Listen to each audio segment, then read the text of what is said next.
Welcome to Horror Cinema Obsession.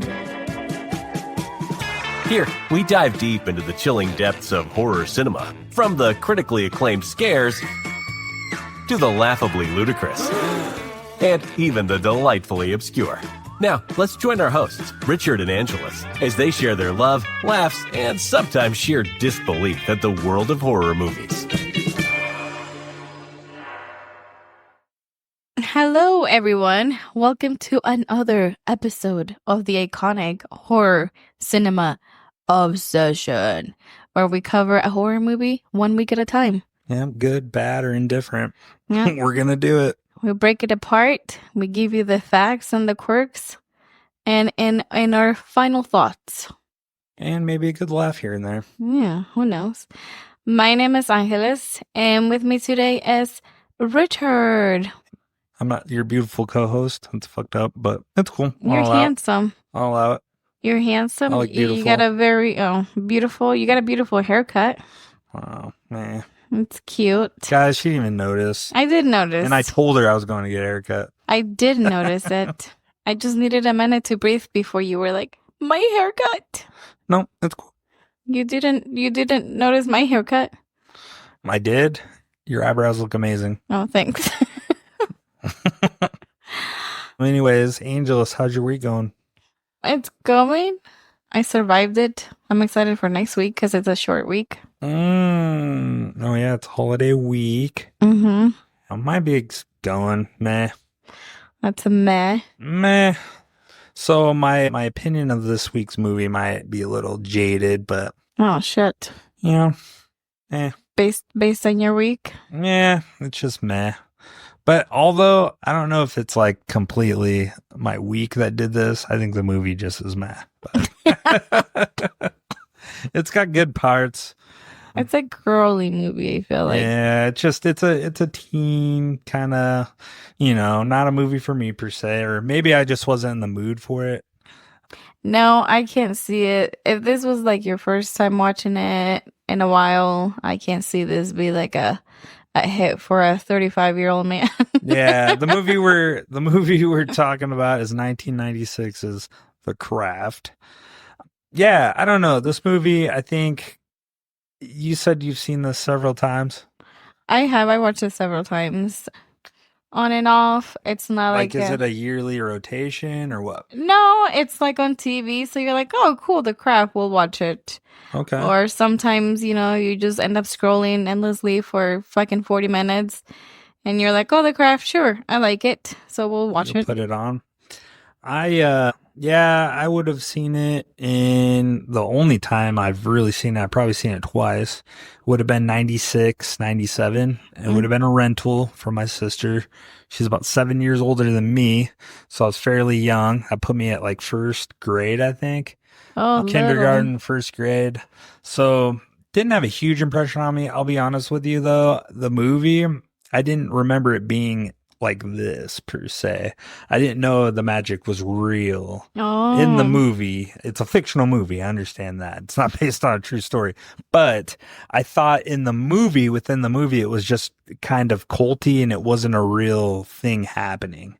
Oh, okay. So I don't know if that was a delightful surprise or just kind of, it wasn't even a surprise. I was like, oh, it is real. I guess when I was young, I was like, oh. It's not. Yeah, I just thought it was like, oh, they're just being catty. Oh, this movie, I know just from talking to people when we put it out on the social media, it has a following. Yeah. It's definitely, it has a fan following, it has fans. I didn't realize they made a follow-up. Yeah, years later. 2020. Right. Which was COVID, so it totally was probably missed. I've never seen it or heard anything of it. Yeah, it got buried in streaming.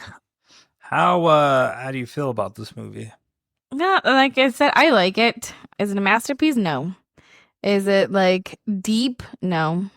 But it's just like something you put on. There's nothing like super crazy or intense that it needs to like your full dedication to kind of follow the storyline. Right. I feel like I said, it's more like a fun teenage coming of age movie with witches. With witches. Yeah. Yeah, I kind of watched it. I really didn't have any like strong Feelings about for it. I just like, oh, cool. I can see how people enjoy it. Mhm. I mean, I did not enjoy it. It was good. It moved.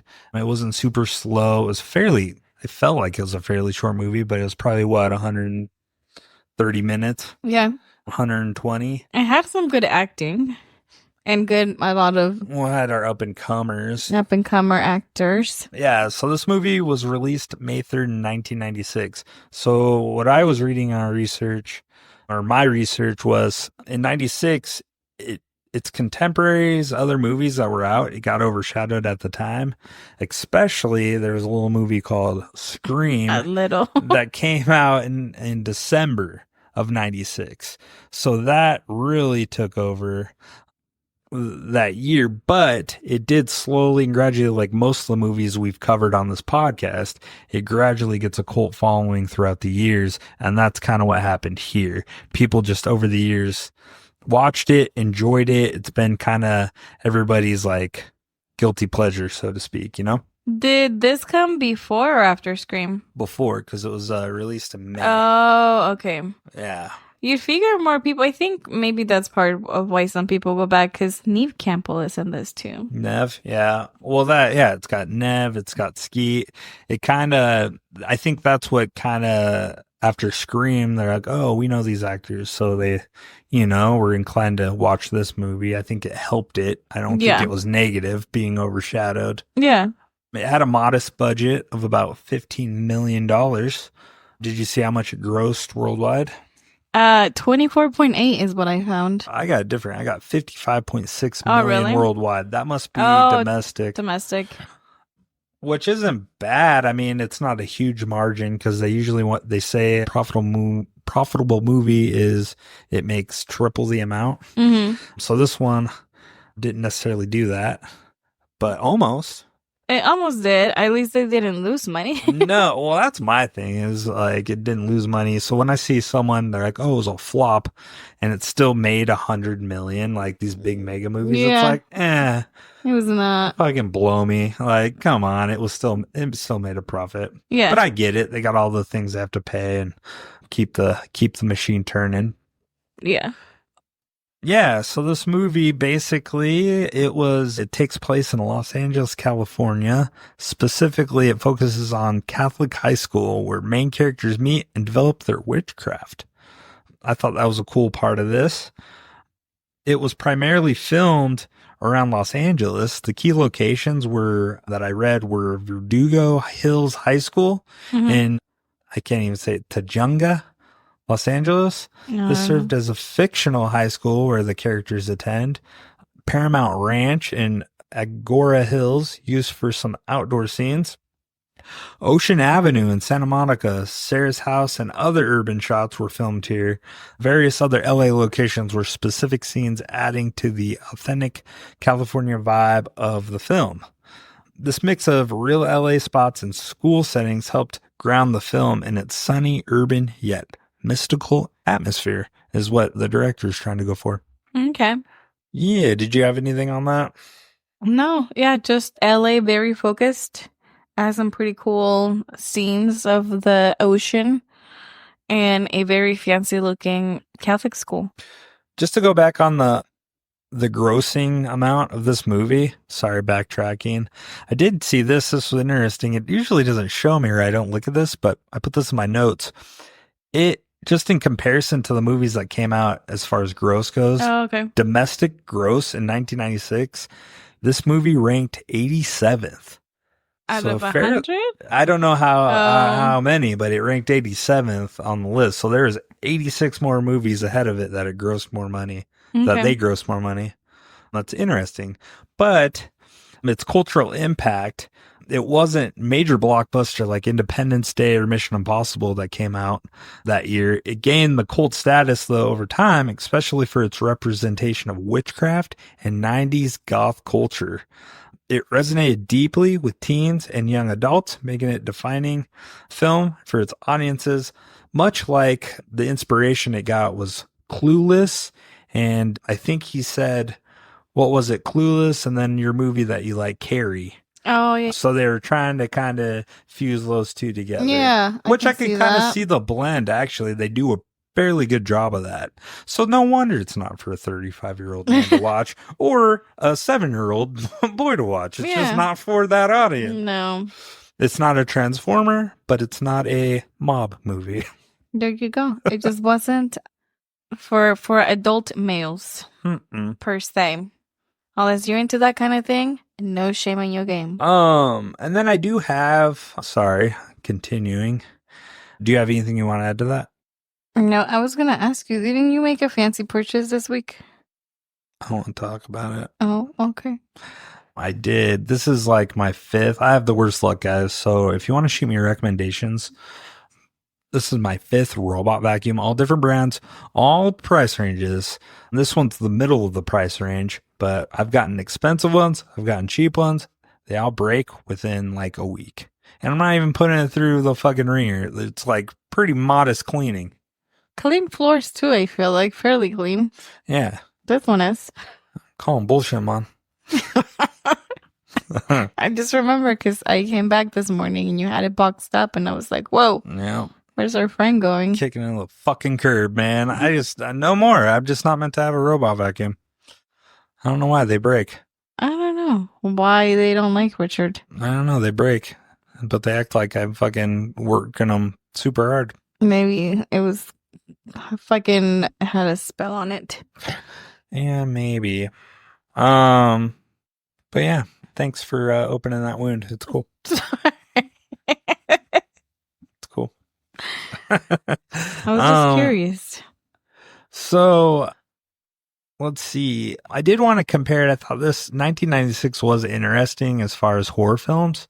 The two that I wanted to compare it to for contrast was it's released later in 96 was Scream, that rejuvenated the slasher genre. And then another interesting horror movie that I really like is, have you ever seen it, From Dusk Till Dawn? It sounds familiar. That one was more action-packed. It's Quentin Tarantino, and it just has a violent twist. But in comparison, you've got all these kind of like a wide scope of horror happening at this time, with this one being a teen coming of age film. I thought that was interesting. So a lot of times I feel like we're heading in this direction now, or we've been in it, where every movie coming out seems to kind of fall in line with each other. Nostalgia.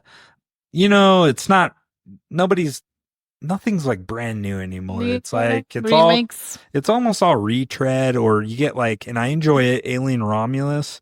That was just kind of not a retread. It was a new take on it per se, but it was just kind of the same thing, and just the variation of the story. Exactly. So I feel like this 1996 was a year where everything was different, man. They were throwing everything at it, and it just made me kind of miss those kind of days, you know, 80s, 90s, even the early 2000s. We were getting into the remake era, Texas Chainsaw, Amityville. But right before that, though, we still were hitting our peak with kind of new takes, new movies, new stories, new monsters. So that was just interesting. Okay. That's what, in my research, looking at it. I know. I feel like this past year, since we started the podcast, and we've been kind of, you know, watching everybody else and new horror movies that are coming out. Yeah. There's been so much hype about so many of these movies that came out, you know, May of 2023 to current, and every other one is like, oh, it was overhyped. Oh, it was overhyped. Well, I think that's another part of this, unfortunately, is a negative part of our culture at the moment, is we've got all this social media, all these people clamoring, you know what I mean, wanting to post, be excited about things. And it is exciting, but now we're hitting the day and age where it's not necessarily the material that we're getting. So, and then I don't know, the media that we're getting isn't holding. We're just in a weird phase, I feel, at this like particular moment where things really need a readjustment. Like, you know, you got your music industry, in shambles. Mhm. The movie industry is kind of upside down, figuring out its streaming and all that. So it's just Yeah. we're in a weird place right now. So I'm curious to see. I think these things will work itself out, and they're gonna be able to figure it out. But man, I don't know. But that's where we get a lot of duds. But I feel like we've had duds throughout the years anyways, but they then, over time, you grow appreciation. So maybe Yeah. that's the case with some of these movies. Eventually, people will come back with fresh eyes after the hype is over. Because I know I've done watch that. it. I'm like, you know what? Maybe I was too hard on that movie. This has some good parts. Or it's just the movies are getting worse, and I'm like, oh, man. Or maybe the other thing could be that there's the overhype, so you go in with really, really high expectations, where there's movies that you go watch and you hear nothing about him and you've never seen anything about him. Yeah. And then you just walk in, just fresh, like nothing influencing what your opinion is gonna be. So there's no disappointment when you could like it or not like it. Honestly, that's what I try to do. I try to shut out, because our Instagram, we follow a lot of, we're in the horror community pretty thick, right? Mm-hmm. So I try, and I love you guys, but I try to ignore those previews that you guys send out, or the trailers or reviews. Yeah, trailers, the review of the Pre-screens. trailers. I don't really like watching trailers per se anyways, because a lot of times these trailers, they give you show everything. So I want to be surprised. I want to, what little surprise they can deliver. I want that. I don't want to be robbed of it. I feel like the trailers have changed too, because I've always liked watching trailers. It's attention spans. They want to convince you to go, so they're going to give you a lot of the meat and potatoes of the movie. Because I feel like I used to always I want to go watch a movie and let me see what it's about. And they would give you a quick short bits and pieces. Now it's a 3-minute clip and it's giving you everything. And I've noticed that, the past few movies that we've gone to watch and I watched the trailer, you go in and you're like, oh, there was nothing new that came out of watching the movie because everything was told in the trailer. Yeah, they gave it to you all They up lead front. you to They lead you to the end, but if you watch enough of these movies, you know have an idea of how the end could go. That's why I try to avoid it. And honestly, we haven't been to a movie in a while, but I think I'm going to stop going to the movie trailers. I used to love going to see what movies were coming out. Oh, yeah. But now it just robs you of the whole story like you were just talking about. So I don't even want to do that anymore. This is when we get to eat snacks and I know, but I just don't want that anymore because it ruins it. I have an idea. We can bring a sleeping mask for you during the trailers. Hear it. Earplugs. And just blindly and deftly eat your candy while we wait for the movie to start. You're crazy. That's just crazy, dog. No, but yeah, I don't want to go on a rant. It sounds like I am, and you could stop me if I am, Angelus, but I just. Man, I'm just I letting don't know. you I think our mood. yourself. I just think the mood right now is like that. You know what I mean? I'm just a little let down. No let down. Yeah, I think the robot vacuum fucked me. Norbit. That God was damn the it, cherry Norbit. on That top. was my robot's name was Norbit. And fucking. It lasted a whole 24 hours. I just gotta say, vaya con Dios. Wasn't it 24 hours that you had it? Yeah, dude, it worked last perfect night, yesterday. Was it I last even did night or 2 the night jobs. before? I even do 2 jobs. It mapped the whole house, right? And then I'm like, you know what? It didn't quite Did you touch bring the it bathroom. downstairs? Didn't quite touch the bathroom upstairs. So I'm like, you know what? I'm going to specifically make it go there. Cleaned it perfectly, came back, and that was the last of it. And then I got up in the morning. I'm like, you know what? I'm going to test it one more time. And then that's when it didn't work. The bathroom broke the robot? I don't know what did, but. Shit. Yeah. So I'm not. Is there something stuck in it? Yeah. Okay. I took it apart. And the funny part is, I got it through Amazon. They don't even want to replace it. They just want me to return it. I'm like, that's kind of fucked up. Really? Yeah. I was like, you're not even going to give me the chance to get another one? Yeah. They just send it back? Yeah. So I'm like, okay, I'll take my money back. But just a little upsetting. Even they're like, yeah, shit. Give So it if my so if my vibe's off this episode, I apologize. I know it's materials, and it's like, Richard, what the fuck? You're an idiot. But wake up to that. It's just ridiculous. But I am excited to go to Los Tigres del Norte. Oh, ooh la la. Richard We still never got you pointy boots. I know.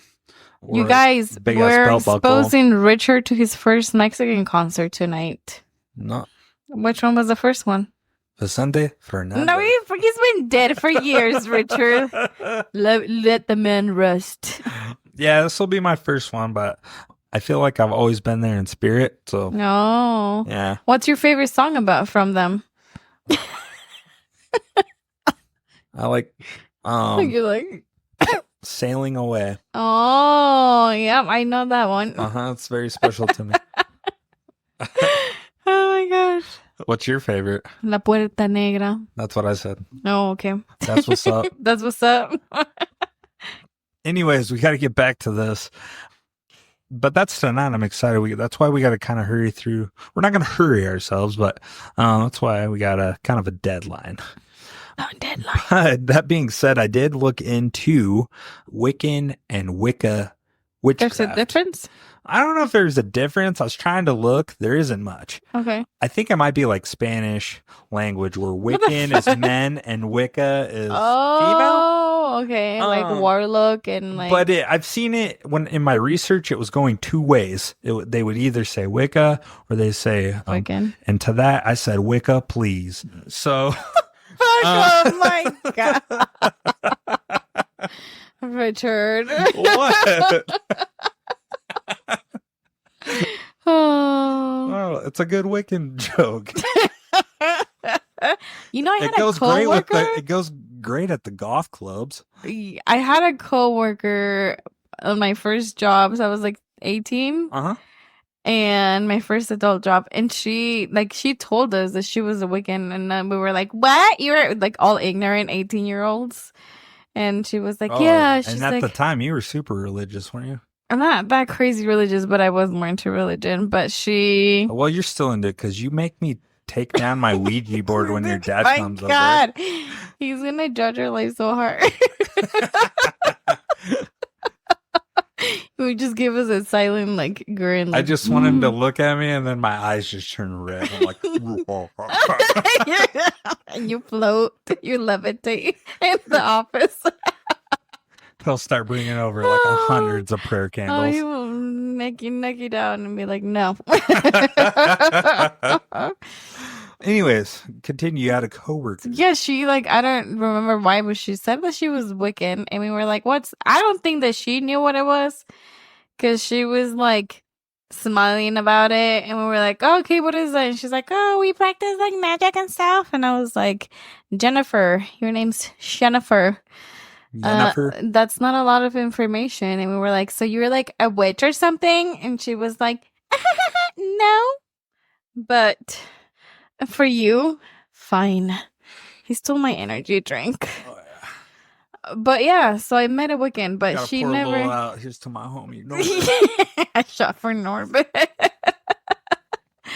But I don't know. She never dressed like she was a girl in high school who wore cat ears. I do remember that. Yeah, she's a little quirky. It sounds like She's a we've little all had that in quirky. high school. You know who those were. It could have been you, listeners.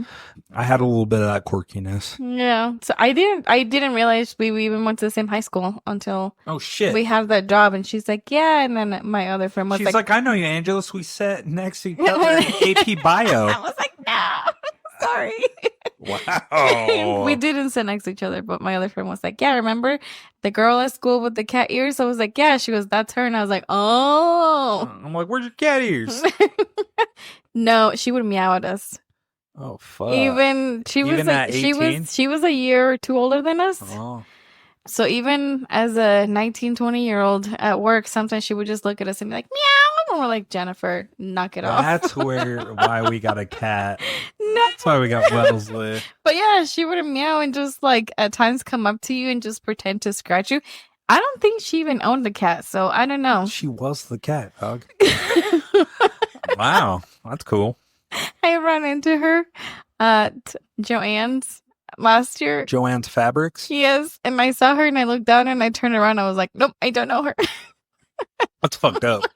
Those are the people I enjoy talking to. They're always different. I love talking to those kind of people. So she was a little too weird. I was like, oh my God. Man. Okay. Okay. I don't have time to socialize right now. Cool. So, cat lady, again, Wicca, please. Anyways, so the research I got. So the elements of Wicca, like the film incorporates, is aspects of this is real life Wicca, such as reverence for the four elements, earth, air, fire, and water, and the use of rituals, circles, and nature-based spirituality. Now, fictionalization, the central deity, the worship that they worship, Mano or Manon, Manon, is entirely fictional and not part of Wiccan belief. Manon is portrayed as an all-powerful supernatural force, unlike the more balanced and dualistic nature of Wiccan theology, which typically honors the god and goddess. And then magic and spells, the dramatic powers displayed by the witches, levitation, glamour spells, and invoking powerful supernatural forces are far removed from actual Wiccan practices, which are focused on personal growth, healing, and connecting with nature. But its real-life influence, the craft sparked interest in Wiccan and witchcraft among viewers, leading some to explore the actual religion, which I'm not very surprised by that, are you? Yeah, no. And then they did have, her name's Patricia Keneally Morrison. Mm-hmm. She is practicing Wiccan, served as a consultant on the film, helping to bring some authenticity to the rituals and terminology. However, creative liberties were taken to enhance the cinematic drama. They also had another person acting as an on-set advisor of the film, who was another real life Wiccan. But yeah, so they brought in, I did read that it was based on real witchcraft. I guess some of the spells that they conjured at times were real spells, is what I was reading. I guess, you know, how some of these horror movies go, some of the scenes had to be refilmed because weird things were happening while they were doing some of the rituals, like power went out and big storm rolled in, and I want to believe that stuff. They had to come back because they got a little too freaked out. I want to believe that stuff, but come on. Usually this movie seemed a little too lighthearted too. Yeah. I remember they said that about The Exorcist. I didn't see any of that in my research. I didn't see any of that. You did? Yeah. Maybe I just wasn't looking for it super hard. I wasn't looking for it, but it came through. It said that, where did I have it? So I guess I did have it. Like, the filmmaker faced weird energy. During the beach ritual scene, crew members reported strange occurrences such as sudden changes in weather. The chant, Manon filled me, was entirely fictional, but some believed it invited something. I think maybe they did it for promotion. Did they have a bunch of like a bunch of Angeleses there, like barely that? What the fuck are you talking about? You guys are always like that, like Orlando with the air compressor. There's bad energy there. You have to get him on here and have him talk about it. We should have brought him on this. That would have been hilarious. Orlando fucking exercised an air compressor. Or your dad, he's always supernatural, man. There's like things going on. Yeah. No, I have, mine says an official website. So I wonder if it was promotion or if, you know, the rumor mill going after, that they had to go back and do additional takes. There was like, because they were using real Wiccan rites and language at times, like there were instances where like a bunch of bats flew in and there was a lot of fog that rolled in midnight, and then like waves would crash and wash up, because I guess the word Manon is close to a Gaelic god of the sea called Mananan. So they were like, it's very close to it. The other thing I saw is filming locations were haunted. Did you see that? No. I did see that the girl that played Nancy, Soferuza Balk, while she was researching for the movie, she became familiar with a shop called Magical Marketplace in Hollywood, and she ended up buying it, and she actually owned it and kept it from 2001 to like 2005, I think. And then at which point this two gals that she hired to run this store while she owned it. They ended up buying it from her. Oh, interesting. So that added to like people after being like, Nancy is a real witch and she practices real witchcraft. So, but going back to that, like the weather would change and stuff you were saying. Mm-hmm. I was looking at this. The invoking the spirit scene was altered.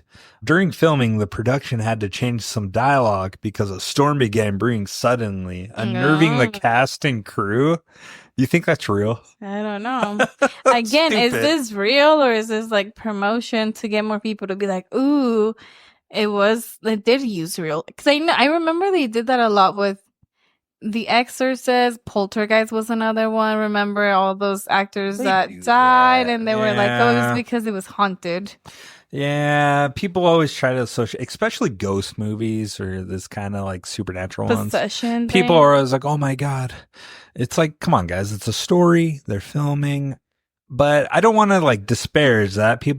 Some people do have that energy. Like they can feel it. They're a little more sensitive. Yeah. I've never experienced it. So until I do, I'm always going to be a little skeptical. You know what I mean? Yeah. Have you? Where do you land on that? Have you experienced anything? No. That's why I keep all this demon shit, haunted stuff. You know, I do keep waking up and I didn't see shadows. No. Oh my God! I'm kidding. The only time was when we were both sick with the Rona and we watched was our Nun. delirium. Yeah, that was the vid. And you were fighting the ghost in your sleep. I was going to battle, dog. You're offering me up. But besides that, no, like, and it's funny because I feel like when I was like involved in religion and pray and go to church and do all these things, I would be more superstitious and I was like, oh, like bad things are happening. And you would watch a movie and you had like the additional layer of like, oh my God, it's a real, oh my God. And you would get up and go to bed and like, oh, did I see a shadow? Oh, is there something here? And you hear a little noise and you're just like so built up and you keep building yourself up that you think every little creak in your house. Yeah. And when it's like something happening. Yeah. So and now that I'm not, like, we watch these movies and go to bed. Like, there's been a couple times where I'm like, that was a little too intense, like when evil lurks and talk to me. But I was just like, Richard, I don't want to sleep alone. And then that was it. But I didn't see anything. Yeah. And you have your real wood ancient Ouija board in the house. And no, I want to conjure some shit. Nothing has moved yet. I know. Isn't that crazy? I don't know. So I do, like people have heard in previous episodes, I get night terrors, but I think it's not even related. I think it's just what's going on in my mind. I'm thinking about usually after a scary fucking movie. Even at my age, I still have it's crazy. But when I'm awake, no. You're fine. Never experienced shit. Everything's explainable. It's like, oh, great. That creaking. I got to fix that floorboard. It's like when Orlando thought that there was a baby crying at my parents' house. And weeks later, we found out it was coyotes outside. Oh my God. That were howling. So how'd you feel about the music in this movie? I liked it. You liked it? Yeah. The 90s grunge and goth aesthetic played a significant role. And then the soundtrack featured popular artists like Letters to Cleo and Our Lady Peace, adding the appeal to the teen audience. That's what I liked. I'm like, oh man, I hadn't heard some of these songs in a long time. So I was like, fuck man, made me revisit some of that. So I enjoyed it. Is it great? No, but it's a point in time where, again, music was a little different. I'll shout out, I have a bias, 90s grunge, baby. We're in Washington, Seattle. It's our fucking genre. You know what I'm saying? So I liked it. How'd you like it? It's not traditional or regional Mexican music. You did make me change my alarm ringtone. Okay, guys. Let's take a poll. We might put this poll out on our Instagram. But your alarm clock, do you guys have it going starting at like, let's say for example, 6 in the morning, 6:30 in the morning at 10-minute increments and going off, and it's a very annoying alarm. Like it's a dude screaming at you. This is happening every 10 minutes. And I'm like, what the fuck? She doesn't wake up. I do. And I'm like, God damn it. Does anybody have a spouse, or do they themselves do that? I'm curious to know. I'm trying to create a support group because this is rough, dude. This is rough. Well, I just like, if I only do it one time and I hit snooze, Babe, I will fall you have asleep. Me. You have me. I got you. And you're like, I don't like it. Can you find different music? Well, when it's like, it's supposed to be like annoying to be like, oh, I hate this thing. Turn it off. And it is. I fucking hate it. I'm sorry. I'm like, God damn it. This is how I functioned before, okay? That's funny. Where are we at the cast? That's what I'm looking at my notes. Yeah, let's go to the cast. So you like this cast? I like this cast. All young up and comers, man. I mean, there's obviously like 2 or 3 dude, that shout stick out. Shout out Breckenmeyer, dude. Breckenmeyer. I remember him in it was a Nightmare on Elm Street where his death scene was always memorable as a kid because I was really into Nintendo, Sega. So he played one where he was in the video game and Freddy was controlling him. Jump. Look at it now. It's cheesy as fuck. But back then, I'm like, this is fucking sweet. And then, yeah, he gets killed in the video game. That's nuts. And Nightmare on Elm Street? Yep. It's not like, I don't think it's like Dream Child. It might be 6. I don't know. I gotta look back. But Breckenmeyer, shout out, dog. Shout out, dog. Well, I just say, dude, they cast 85 actresses for the 4 main roles. I did see Angelina Jolie was going to be the Nancy. Scarlett Johansson, Alicia Silverstone. Scarlett Johansson was way too young at that time. Was she? Yeah. Yeah, and then eventually Rochelle's character was rewritten when Rachel True was cast for that. And then they added the sub-layers of racism for her character. Yeah. And then there was like some back and forth. So obviously you have, where did my cast go? Ta-da! We have Robin Tooney as Tooney. Is that how you say it? Yeah. As Sarah Bailey. So she's the natural witch in this movie, or the good magical one. Yeah, the natural. One thing that I saw in here. So some of her credits that she has. Robin Tooney. She's done a lot of things. She's been active, it looks like, since 1991 in Encino Man. I didn't realize she was in there. And then she was in Dream On, a TV show. Empire Records. So in Empire Records, for her character Deborah, she had to shave her head. And which that made her wear a wig in this one. Yeah, that was right before the craft. So she was wearing a wig the entire time. I didn't realize she's in End of Days. I love that movie. You got to cover that. Supernova. Vertical Limit. The In-Laws. The Mentalist. Have you ever watched that? Yeah, I have. I actually enjoyed that show. I think it was on like Paramount. Not Paramount, but CBS. And she was in Prison Break for a year. She was there for 23 episodes. She was in, more recently, Land of the Free. Came out in 2024. Okay. It's a short. So she was in there, Horse Girl. I think I've seen that movie. It sounds familiar. Insatiable. I did not like that show. And it's the same director, I think. It's a Netflix show. Yeah, so there's a lot of people that tried out for her role. And then we have Fairuza. So who was in the running for her role? Angelina Jolie and Alicia Silverstone. Oh, yeah. So Angelina Jolie was Nancy, and then Alicia Silverstone from Clueless was going to be Robin. Yeah. Or Sarah. Sarah. Not Robin. And then our second person is Fairuza Balk. Dude, she did an amazing. So she stood out really well in this movie. Yeah. She plays that crazy chick really well. She does. She just has the look for it too. I know they put the makeup, the black hair, like they really made emphasize it, the goth, but she has that look and her mannerism. She fucking nailed it, dude. Yeah, it was believable. It was believable. Yeah, I enjoyed it. I liked her in this. That being said, I've seen her in stuff. I know I have. Like, it says American History X. I'm pretty sure I've seen her in that. Almost Famous. I know she's in that.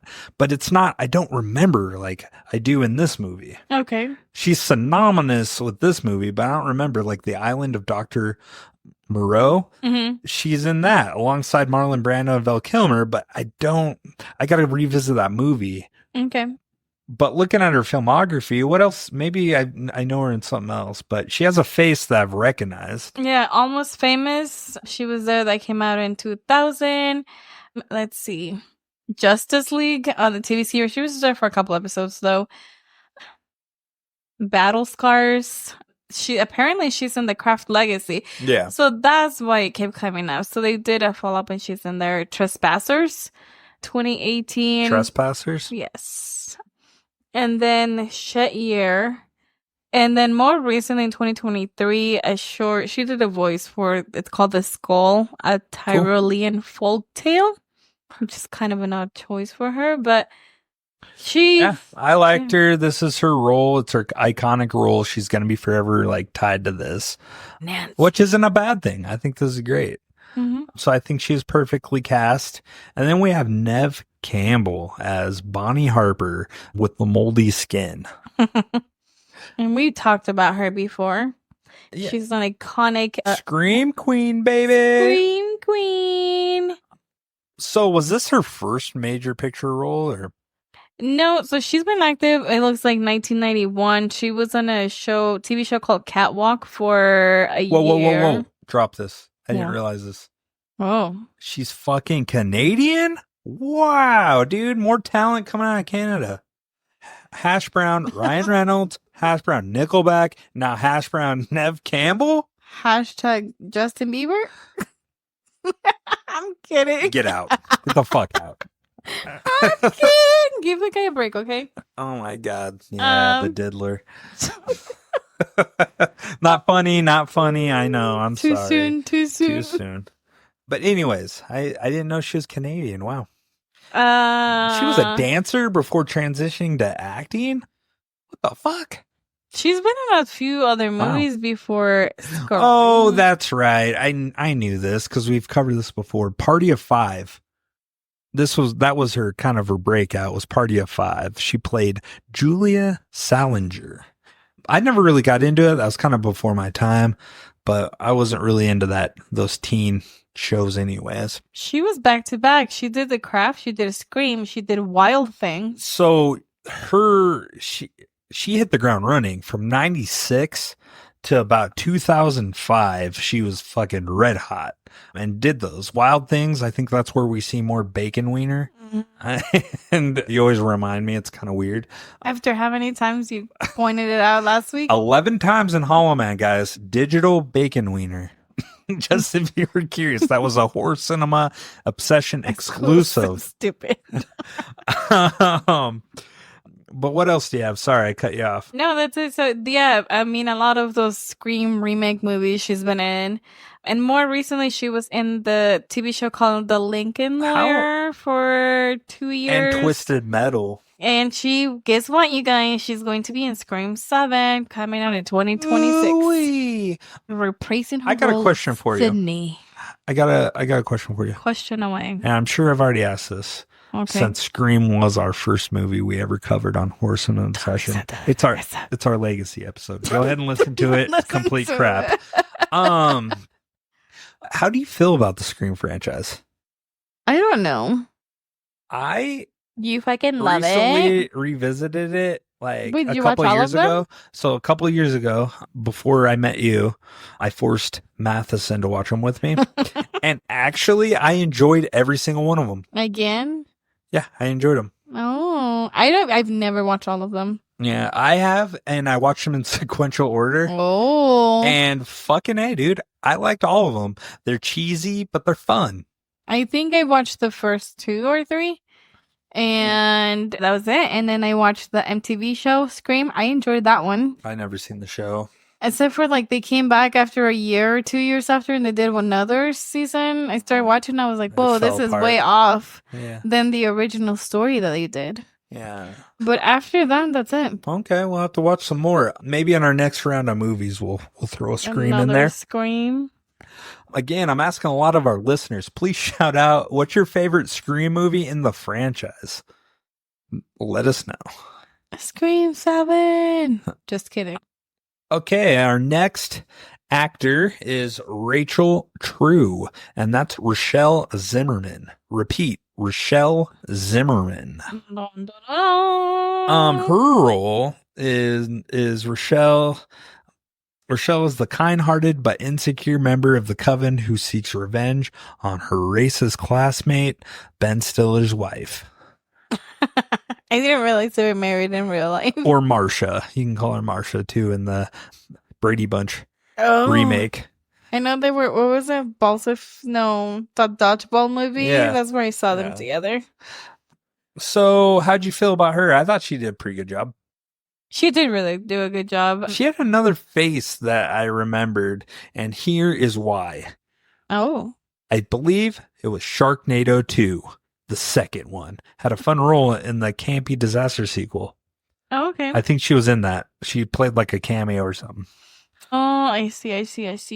And then True is also a tarot card reader and has spoken openly about her interest in spirituality and mysticism. I know where I remember her from. What? Half Baked. She was Mary Jane. Yeah, that's right. Oh, shit.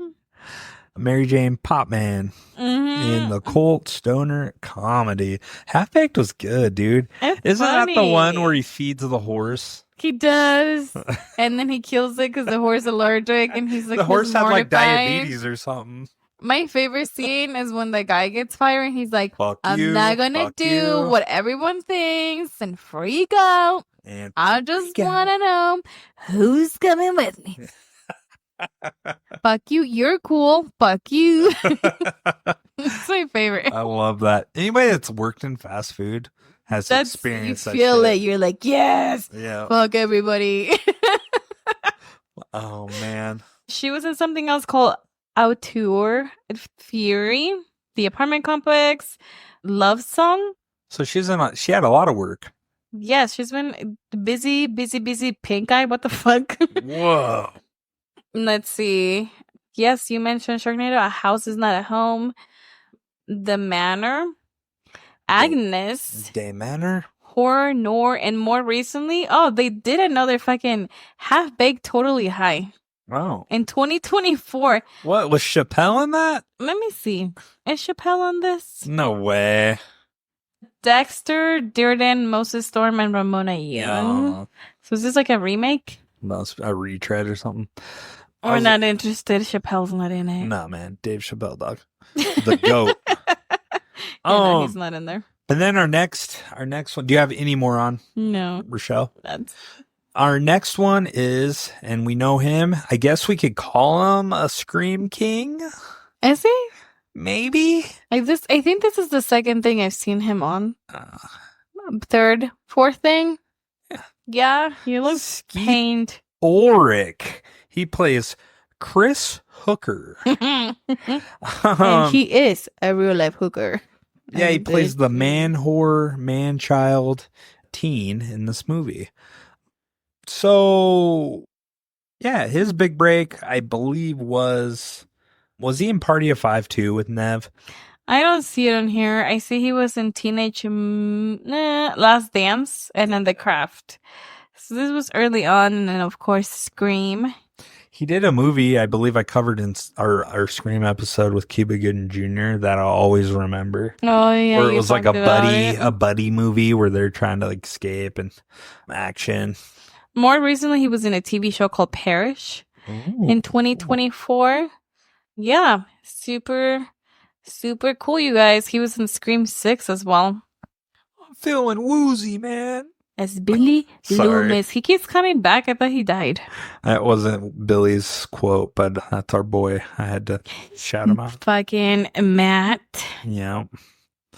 Why did I forget his last name? Lillard, dude. Matthew the GOAT, Lillard. Matt Lillard. Yeah, shout out, dog. We love you. Shout out. I get emails now from... Because he had a whole promotion on TikTok for Scooby-Doo, and I was like, I want to see. So I'm enrolled in his... Dude, we got to get him on the pod, man. He would be cool to talk to. He said be willing to do it. Oh, yeah, you talked to him? Yep. I was like, holla, holla, holla. Holla at your boy. That's what's up. Yeah, that's what's up. I think that's like the main characters that we have. Yeah, and then we have Christine Taylor. She's Ben Stiller's wife. That's all we got to say about You're it. so stupid. Or she is in She's been Zoolander. She's been in a bunch of stuff. She's done a lot of things, okay? Give her a Dodgeball, little The bit more Brady credit. Bunch, Zoolander. Zoolander. Yeah, that's what I have on that. Do you have anything you want to add to her? Other than she's just a beautiful face She's a beautiful face. and a racist in the movie. That was wild. I was like, I don't remember this part. As a kid, it totally went Well, over my head. They removed, I told you, for the TV edition of this movie, they removed that scene of her saying that. Which is such a pivotal part. Why not just like blank out what she's saying? Because, they removed the obviously offensive, but it also took away like when they It makes come no back. sense. It makes no sense for and- Rachel's character. Why is she doing it? She's being mean, but we don't know. We don't have any context. If you I take mean, it out, you get a little bit just like very brief when they're at the what she pool. screams and then she But like that's belly it. flops. But this was like way over the But- top, and But that's what I'm saying. Does that warrant when she screams and she belly flops? Does that warrant losing your hair? no, no, unless you get the full picture that she's a racist a-hole. I've never seen the TV version, so I don't know. But totally went over my head as a kid because I was like, oh, wow, she is a racist human being in this movie. And you're like, what? The fuck? I did not expect that. That one did take me out in left field. That was crazy. And the way she says it, she's just so proud of it. Little too convincing, if you Oh my ask me. God. I'm kidding. I'm kidding. She's probably a sweetheart. So that's the actors that we have. Mm-hmm. And you like them. I liked them. They made it enjoyable. They took it up a notch. Now for the director, do you want to move on to him? Let's move on to the director. Yeah. What do you have? So, Mr. Director was Andrew Fleming. He is a director, screenwriter, film director, TV producer, and actor as a young man. He's like the trade of all jacks. He studied filmmaking at the New York University Film School. Yeah. Dude, his directorial style, though, I was looking up his stuff. He's mixed genres, man. He doesn't live in one genre. He often infuses humor into dramatic or supernatural settings. Okay. And then also I noticed he focuses on character-driven stories with an eye for creating strong relationships and memorable dialogue, which I think in Craft it does have some memorable moments. And I think the dialogue does help it. I agree on that. Some of his Early work? What early work, it looks like earliest that we go back is Bad Dreams? Bad Dreams, where he was a director and writer. Have you ever seen it? I don't think so. I don't think I have either. It's psychological, so you might like it. About a Ooh. cult survivor. Ooh. It hinted at his future skill in blending horror with emotional depth. That sounds like it's up my Write alley. that shit down, dude. Bad Dreams. Wet Dreams. Wait. It's a bad porno. Oh my god. And then he did obviously The Craft, The In-Laws, Nancy Drew. He did one. Okay. My mind's not in the gutter. There's a movie called Threesome that he did in 94. I saw that, It's a but it romantic was- comedy drama Oh. exploring the complexities of relationships in college settings. The film showcased his talent for exploring character dynamics. I see. Sorry, I didn't mean to cut you off. No, He you're did good. Nancy Drew. He directed also Barefoot and Ideal Wow. Home. Okay, he has another title of a movie. Again, my mind's not in the Dick. gutter. Yeah, Dick. What the fuck? And that was a satirical comedy, and it has Kirsten Dunst in it. I know I've heard of this movie. I just never seen it. Okay. Pretty pleasant. As far as his acting is concerned. Dude. Okay, I'm excited. He directed an episode of Arrested Development. Oh shit. That's fucking cool. That is pretty cool, Richard. Okay, go ahead. I'll be quiet. I promise. You get 2 minutes. Take it 2 minutes. Thanks, dude. As far as his acting, it was short lived from like 2009 to 2014. But he was in Fired Up, Easy A, Friends with Benefits, and Annie. So he had really small roles. Television, New Girl. He had an episode in there. He was in Odd Mom Out, or he directed Odd Mom Out. Like I said, Insatiable, which I didn't love for a whole 8 episodes. Sorry, Don't Mr. think- Dude. It was don't just think I've not for seen me. it. And more recently, he's very well known for directing and executive producer of Emily in Paris, a Netflix show. Emily in Paris. Emily in Paris. So, did you know he was the key guy who created the fictional deity Manon? Oh, really? Yeah, I didn't know that. Very cool. It was crucial in avoiding controversy while adding a unique supernatural element. So, I think people were just kind of giving him shit about Wicca, it sounds like, or Wiccan culture. For doing this? Yeah. Huh. Interesting.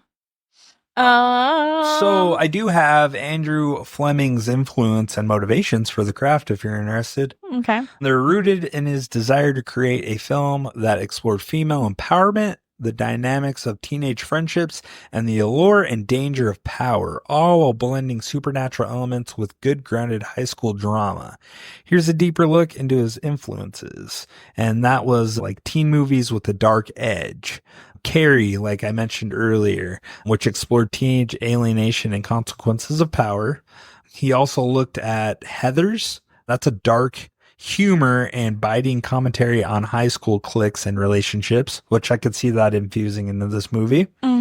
And the appeal of witchcraft. Witchcraft had a growing cultural presence in the 90s, fueled by shows like Charmed and Rise of the New Age spirituality. Fleming tapped into the trend using witchcraft as a metaphor for a complexities of adolescence. He wanted to explore how teenage girls could use magic as a way to gain control over their chaotic lives, while also showing the consequences of abusing the power. Also, it kind of shows the dynamics, too, of teenage girls, how crazy they are, how they're friends one moment, and then bam! Enemies the next day. We all hate her. I feel like we're experiencing that a little bit right now with Vienna. It Because is, she'll it's come crazy. in and she'll be like, oh my God, my friend. And she'll be like, she's being real mean today.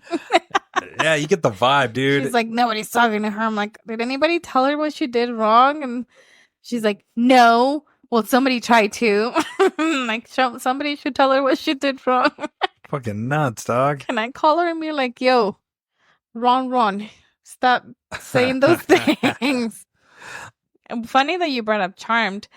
So I have that Charm was a ripoff movie because Andrew was stated It's a as show. saying Charmed is a show. No, I know, but it's a ripoff of The Craft. Oh, yeah. Is what he said. Apparently, he wrote a pilot based on the movie for Fox, and then they didn't pick it up from him. And then a year later, magically, Charm was made. Hilarious. Have you ever seen that show?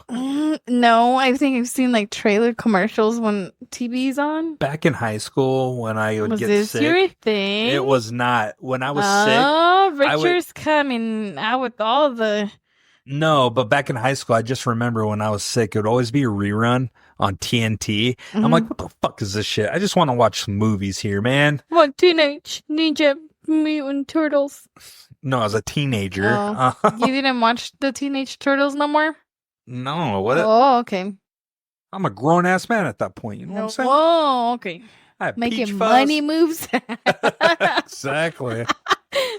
I just remember Charm, dude. I bet still on syndicated TV, it is still rolling because they have so many seasons. I think they stopped making it. Well, yeah. What's her name? But they still Passed play away. it. Oh, okay. One of the Charmed girls. Oh, I have a note here that this was Neve's first feature to have Nev? to have a worldwide release. This isn't Catfish. It's not Neve. Oh, yeah. That is the other Neve. Neb. Yeah, it was her first worldwide release. Ooh, fascinating. Ooh, Do you have any more on the director? that is it for the Okay. director. All right, we're rolling in an hour here. We're cooking. Do you have anything? How about on the writer? I know it was a joint thing with the director Fleming and the writer. They kind of joined parties here, forces. Couldn't find a ton on the writer or the other writer. His name Peter Filardi. Filardi, yeah. He was born in 1962. He's also a writer and producer known for Flatliners. So yeah, that's what I was gonna say. This guy had some pretty good credits. Flatliners in '90. Have you ever seen that? That sounds familiar. Philip Seymour Hoffman. Julia Roberts, Okay. Kevin Bacon. Tocino. Yeah, there's just some heavy hitters in that movie. It's not bad.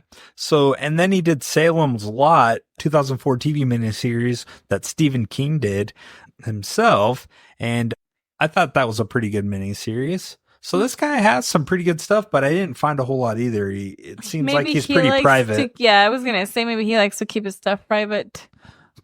Which is cool, man.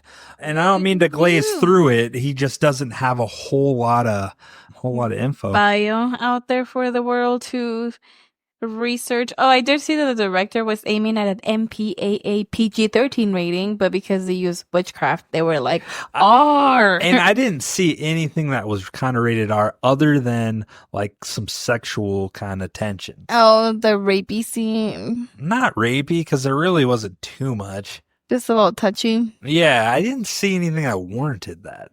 The witchcraft, man.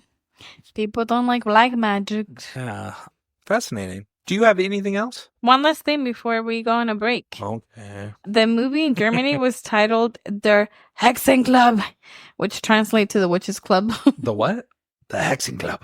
Der Hexen Club. 999. Oh my God. No. I just watched Inglourious Bastards. I love that. I know. I walked in and you're like, glorious bastards. What was We're killing Nazis. What was the genre that was happening upstairs last night? There was a lot of well, mobsters. I watched Tarantino, and then I went into Scorsese, The Departed, that I really liked. You've never seen any of these movies? No, I was like, I'm gonna go downstairs and watch the I know you weren't fully invested, but some of that, it looked pretty good, right? The Departed. It didn't? Leo was fucking acting his balls off. I know. Just mob movies are not really my thing. There's a lot of drama and killing.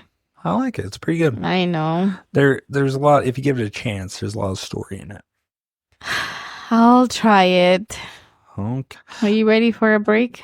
Yeah, thank God. I gotta eat some food maybe. You're gonna stay tuned, guys. We got a new sponsor. Yep, we got a new sponsorship. It's 1-800 La Bruja Direct. Call her up. We'll be right back.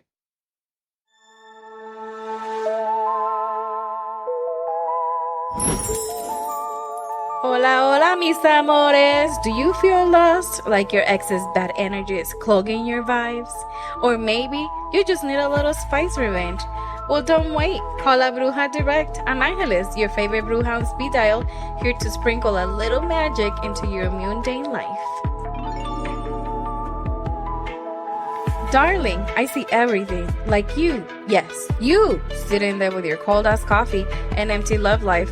Don't lie to me. I can feel your aura through the phone. So pick up the phone and call 1-800-BRUJA-24. For only $3.99 a minute, La Bruja Direct will guide you through life's darkest mysteries. Want your toxic ex to move to another zip code? No problema. We call that el hechizo de adiós. Need to make your neighbor's loud dog mysteriously quiet? That's la maldición del perrito mudo. And for those bad hair days, honey, we've got the glamour glow up spell. Look fierce, feel fabulous. No magic wand required. Wait, I'm seeing someone. Yes, line 6. It's you, querida. Let me guess. You've been ghosted, huh? Don't worry. Light a candle, sprinkle some sugar, and whisper. Pay for my drinks next time, you cheap ass. Works every time. So what are you waiting for, mi corazones? Pick up the phone and call 1-800-BRUJA-24. Call in the next 10 minutes and I'll throw in a free evil eye keychain. Because who doesn't need protection from bad vibes these days? And el mal ojo. Life's too short for bad energy, ugly exes, and loud neighbors. Let me, La Bruja Direct, handle the magic. You just sit back and enjoy the results. Call now or forever regret it, mijita. Read my future. Guess what she said? What did she say? There's no hope for me. Call 1-800-BRUJA-24 today. La Bruja Direct is not responsible for accidental hexes, unexpected hauntings, or lost spells gone wrong. Must be 18 plus to call. Results are guaranteed, but you'll feel fabulous. Call ahora. Is this one gonna work out? So, do you have a plot? I have a shitty ass plot, bruh. Jesus Christ, you're not setting this up. Keeping Okay. Full transparency. Hey, we're going to reset. I know, full transparency. Here, we're going to do it again. Here we go. 1, 2. All right, welcome back to Horror Cinema Obsession. Hopefully you enjoyed La Bruja Direct. Angelus, beautiful Angelus, do you have a plot? I have a plot. Nice. Is it the best thing you've ever done? Maybe, maybe not. Okay, cool. I have a plot too. Pretty modest, but I'm excited about it. Okay, Do you want to go first? sure. Okay. Let's hear it. What did you do when you're bored and attend a private school with a lot of stuck-ups? You start a coven. Is that what you did in Chini? No. No. We tried to, they didn't let us.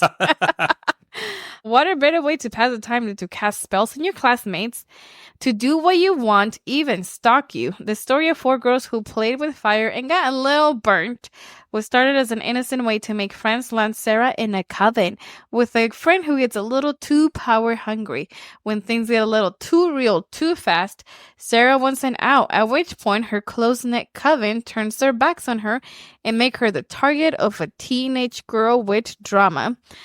The battle of good magic versus ego magic. Who will win?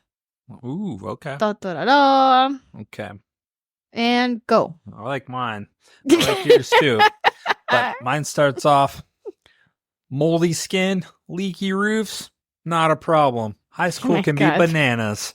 For Sarah, the new girl in town, fitting in means joining forces with a trio of outcasts who have a flair for spells, hexes, and questionable eyeliner choices. What starts as a harmless fun quickly escalates into supernatural power trip, where the real magic is watching how fast teenage drama can unravel. Packed with curses, catfights, and chaos, The Craft is a spellbinding reminder that high school cliques are dangerous, even without the black magic. Dun dun dun. Dun, dun, dun. Yeah. Very nice. Very nice. If that isn't intriguing, I don't know what is. I don't know. Also, guys, if you want to watch this movie before we break down and we definitely spoil it, watch it before. I mean, it's on Peacock right now, streaming, And Tubi. and Tubi. So even better, free. Or you can pay for it everywhere else. Yeah, $3.99 if you want it. Mm-hmm. But yeah, anyways, do we want to get into the scene for scene? Let's get rolling. No. 1, 2, 3, 4. And boots and boots and boots and boots Boots and skirts and boots and skirts and boots and skirts and boots and skirts. Mr. Worldwide. I don't think we're gonna get signed up to any label. Hey, speak for yourself. I'm a But metal you man got a upon little- the fallen. You got the dance moves. I know. What's up? What's up? We should dress you up as Mr. Worldwide for Halloween. Pitbull? Yeah, bruh. Nah. We can get you a ball cap No. and sunglasses. No. You have dress pants. No. And you have dress shirt. We need to get you a plain white dress shirt. I know. Mr. Worldwide. Mm-hmm. You have the shoes. Oh, stupid. It's gonna be fucking dry hump in the air. Mhm. You know you want me. You know you want me. Uno, dos. That's where his Spanish is gonna come in. Hey, little known fact. Pitbull was in the group Baha Men. He was? Listen to the Baha Man Who Let the Dogs Out. Yeah? He has a verse in that thing. And what the fuck? You gotta listen to it. What did it say? Who? Who? I don't know. It's, he pitbulls it up. Okay, I'll listen. Anyways, what the hell? We're going on tangents here. I don't know. Oh, Stop avoiding the craft. all right. How? What's the first scene? We open up to some girls that we see, and it looks like they're practicing witchcraft. Very a little briefly. pentagram. Yeah, and then we see the new uncomer, Sarah, on an airplane, arriving to Los Angeles, California. They get home, and they have a pretty nice fucking house. Well, hold on. 1, 2, 3. And it's huge. It's like a 2-3 story Oh, the house? private Pretty drive-in. It looks like, it makes me think that it's like on one of those private neighborhoods because the way that it's secluded and surrounded by It's a big house. trees. But so I know I said this in the plot, Balcony. but this house or this movie, like, what's wrong with California? Every house, good or bad, the roofs are leaking Oh yeah. everywhere. I'm like, what the fuck, man? Pots and pans, like, dude, like, do they not have roofers there in California? I mean, come on. I don't know. I thought there's a lot of drafts down there, and they have a lot of rain in this movie. Yeah, I mean, they do. Their winter is rain, but Oh, so is this supposed to take place in the winter? I don't think so because the rest of it's pretty sunny and fucking summer-like. Anyways, they arrive there.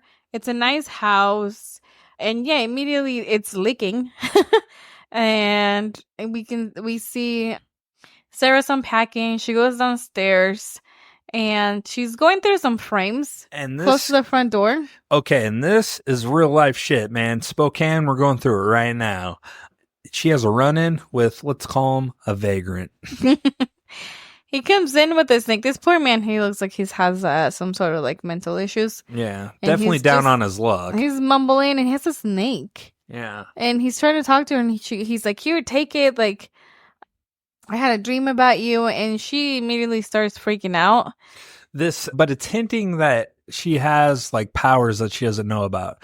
Obviously, he's drawn to her. He's having visions, but the snake isn't hers, her animal. Hers is like the bird. Yeah. The snake is Nancy. Okay. So, but it's drawing him, and he said he had visions of her dying.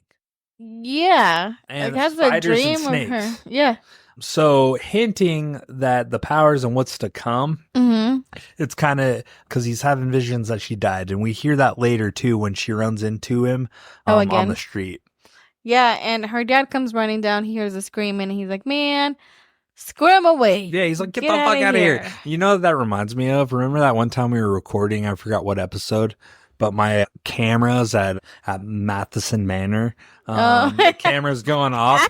Is that what we're calling the house? Yep. And then, because she lives in a mansion. Jesus. We need to get her a sign. I know. The Matheson Manor. But anyways, it reminds me of the garage. Remember I had to go out there? The dude was slamming dope under my light. Yeah.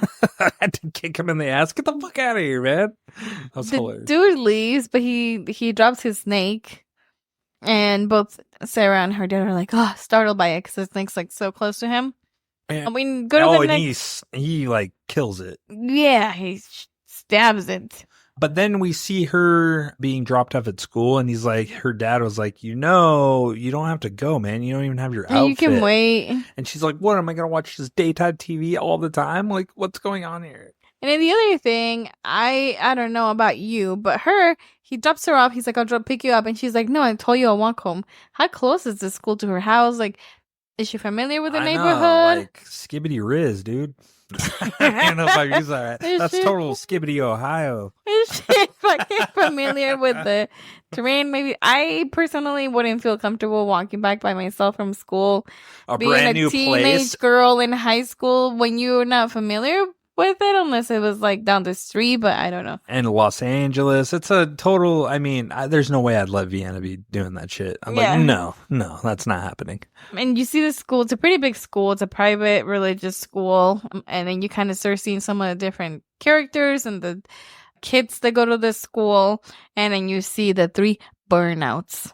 Sorry. Oh, you're calling them burnouts? No, they're not. They're the burnouts. jock. I would say one's a jock, or 2 of them are, and then Breckenmeyer. Oh, I They're- was talking about the girls, not the guys. Oh, okay. That because I'm seeing you see them briefly, right? But- And you can tell they have like this gloom over them. And then you see the guys in there like, oh my God. like they're like the Mocking them. girls. The girls are like, that emo, to live is to die. Mhm. That kind of vibe going on. We had this girl and it was very, I don't know, it was like a juxtaposition moment that I had. We were in child development class, and everybody there was all happy and cheery because you're in child development. This was an elective, so you chose to be there in this class and learn about how babies are made and born and everything. And then we had this one girl in the class, and this poor girl, I felt for her. She just felt so out of place. She had like the pitch black hair, and she would brush it over the front of her face. Yeah. So you could barely see her face. But when you did, she had the black eyeliner, but she would draw it running down her cheeks to where it looked like she had like tears. But it was just like lines going down. And I was like, ma'am, you're not making... Sorry, where are you going at with this? No, that's what this reminds me of. Seeing them with their black, super dark eyeliner, She's their just very trying dark to- clothes. She's just trying to like express herself. You know? This. I was like, oh, we had one of those girls in school. Wow. Wow. I wonder if she was Wiccan and she knew Jennifer. I don't know, man. People just trying to express themselves. I'm not picking on people, Richard. You're making me seem like a bad person. Was it the girl who meowed? No, it was a different one. No. I would have hooked her up with some catnip. You're stupid. Make her a little happy. Anyways, they're running in. We see them. Then we see the guys. We see Skeet, Brecken, and then the other guy. Who shall be? And they're kind of joking around. They see her. Skeet immediately tries to go up to her, right? Well, when the girls walk by, they make jokes about them and pretend to be praying and that they're scared of them. Yeah. And then they're all three of them are... Nancy just looks like a tough lady. And then the other two are buried in books, reading about what's to come. Bonnie's like got a huge jacket on and kind of head down. Yeah, there's a newcomer today. Maybe she's the fourth. And Nancy, the funny thing, she pulls a fucking rope, like a noose, out of her locker. That's right. And she's just hanging. I was like, oh shit, they just let her have this in school. But yeah, and then they go to a class, and it's Bonnie there in this classroom. And then we see Sarah. She's there. She's a new girl. It's a French class. The teacher's trying to ask one of this Brecken. Yeah. French, because he's talking during the class, and he's like, do you want to, whatever he says in French. Yeah, and they're BSing around. Clearly, he doesn't know. But what's going Sarah on. knows. What's her name, right? Sarah? Yeah. Well, Sarah, yeah, she responds to the teacher, and she gets everybody's attention because they're like, oh shit, that new girl knows French. Yeah. And so they all look up, and they have a little, yeah, she knows French, blah, blah, blah, and they go on. And the thing that Bonnie notices is that she's playing with the pencil, and she made it stand up on its own on the pointy end and twist. It's twisting and turning. And she was like, I don't know why this was assigned to her. And she was like, she's the fourth. She's the fourth. That was a sign. And she's the final element because it's what is it? Earth, wind, and fire. Is that four? Water? Yeah, earth, wind, fire. So water is Rochelle, fire is Bonnie. I think earth was Sarah. Okay. Right? I think so. I don't know what Nancy was. Was she wind or something? I don't know. Yeah. In the next class, that's where we see her with Rochelle and Nancy, and she gets in. She's like, oh my God, you guys, the fourth is here. I saw her. She's sure of it. And then coincidentally, Sarah's also in this class, and she comes in, and she goes up to the girls, and she asks if she can sit next to them to join their group. And Nancy's kind of a little bitch. She does not respond. You can tell she's the leader of the group. Yeah. So the other two don't say anything either. And Sarah's like, fine, sorry. And she goes to another group. And Bonnie's like, no, wait. After, all quietly. And even she's like, you're being so rude to Nancy. And she's like, whatever. So during lunch, we go to lunch and we see Sarah's by herself having lunch. And this is where the hooker man approaches her. Chris? Mm-hmm. Yeah, he shows up. He's like, hot stuff. Let's hang out. I'm kind of a big deal around here. Yeah, and then she's a little apprehensive at first, and she's like, everyone's just been so rude to me, especially the three girls. And he's like, which ones? And he's like, oh, the one over there, she gets around. The other one, she has burn scars. Don't get close to them because they're fucking witches. Yeah. And he's like, instead, you should come and see me play football because I'm like so cool. Yeah. And she's digging it secretly. She's like, oh my God. She's like, I can go watch. And she does. After school, she goes to watch him play. And she's kind of by herself. And the three girls come up. And Bonnie's like, or Rochelle or Bonnie, one of the two. They're like, oh, Nancy wants to apologize for being rude. Yeah, Bonnie. She's mean to everyone, so don't take it personal. And Sarah's like, whatever, dude. Fuck you guys. They're like, well, let's go shopping. And she's like, I got no money. Although later she pulls out her crisp 20. Mm-hmm. Bitch be lying. And Nancy's the one who's like, you're here to watch Chris? Like, dude, This guy's he gets a skank. around. Yeah. He spreads disease. And she, from personal experience, so she had a run-in with the Chris What you hooker. later find out, too, like, from other comments in the movie. Yeah, so they convince her to go with them. And she's like, what about my parents? They're like, lie. And they leave. And they go. Right. And then they're walking down the street, right? And they go to the occult shop. Yeah. So they find out that This she just part's moved from San hilarious. Francisco. This part's hilarious when she's walking down the street. I don't know why, but when she takes her coat off and then total 90s move puts it around her waist, she looks like a fucking Gomer. What's a Gomer? Or when she, I don't know, when she fucking puts it on and she looks goofy, dude. I used to do that all the time when I was a kid. Yeah, everybody did, but it's fucking lame. Oh, wow, Richard. So lame. Sole. And then the other thing that they notice is that Sarah has had instances of cutting herself. Yeah. And you even they cut it in the right direction. I know. I was like, oh, how does Bonnie know so much? And Rochelle asks her, she's like, how the fuck do you know? I would too. Bonnie had moldy skin. You're so dumb. They go to this store and it's like a store where you would find candles and tarot and magic and stuff. Yeah.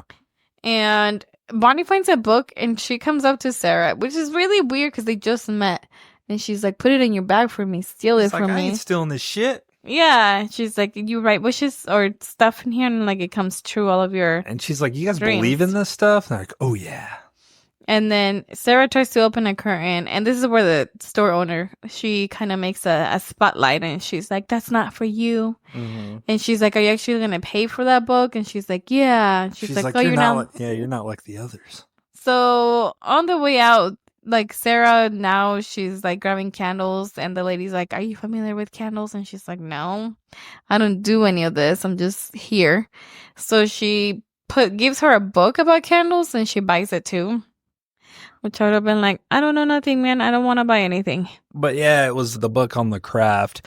And it was like, she's like, you know what the candles are? Red is for love. Black is for it. And she's like, well, here's a book. And the other thing And that sold her the more lady shit. tells her, she's like, maybe you're a natural witch and your power comes from within. I was like, how does she know? It's not even a maybe. She didn't do anything. It's not even a maybe. This lady was reading it off her. Oh, her She's crystal like, ball. oh, yeah, she's like, oh, you're a natural witch.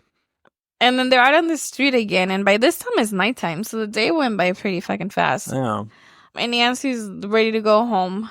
And I don't know what part of town they're in, but there's a lot of people out and about, beggars, asking her for things. Well, it's Los Angeles. It's like Skid Row. It's just everybody down on their luck, just super nasty. She's running into everywhere, and the girls are like, keep your head down. Just keep walking. But then they just totally leave her because then she gets stuck, and then that guy with the snake that was at her house earlier shows up. He's like, hey, I remember you. And he still had a snake in his hand. It was weird.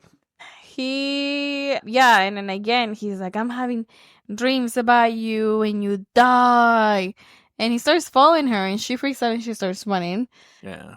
She's like, get away from me, creep. And they all cross the street over and he's still walking with the snake. Yeah. And the girls are watching on the other side. She's on the other side and he comes in the middle of the street. He's like, wait, I got to tell you something.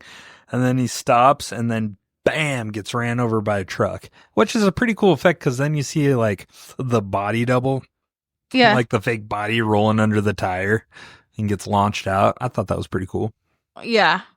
And the girls, like, all of a sudden they arrive at this, like, middle of the woods. You can still see houses around. Yeah. But there's this couches outside and they get there and they're like, oh my God, we did that.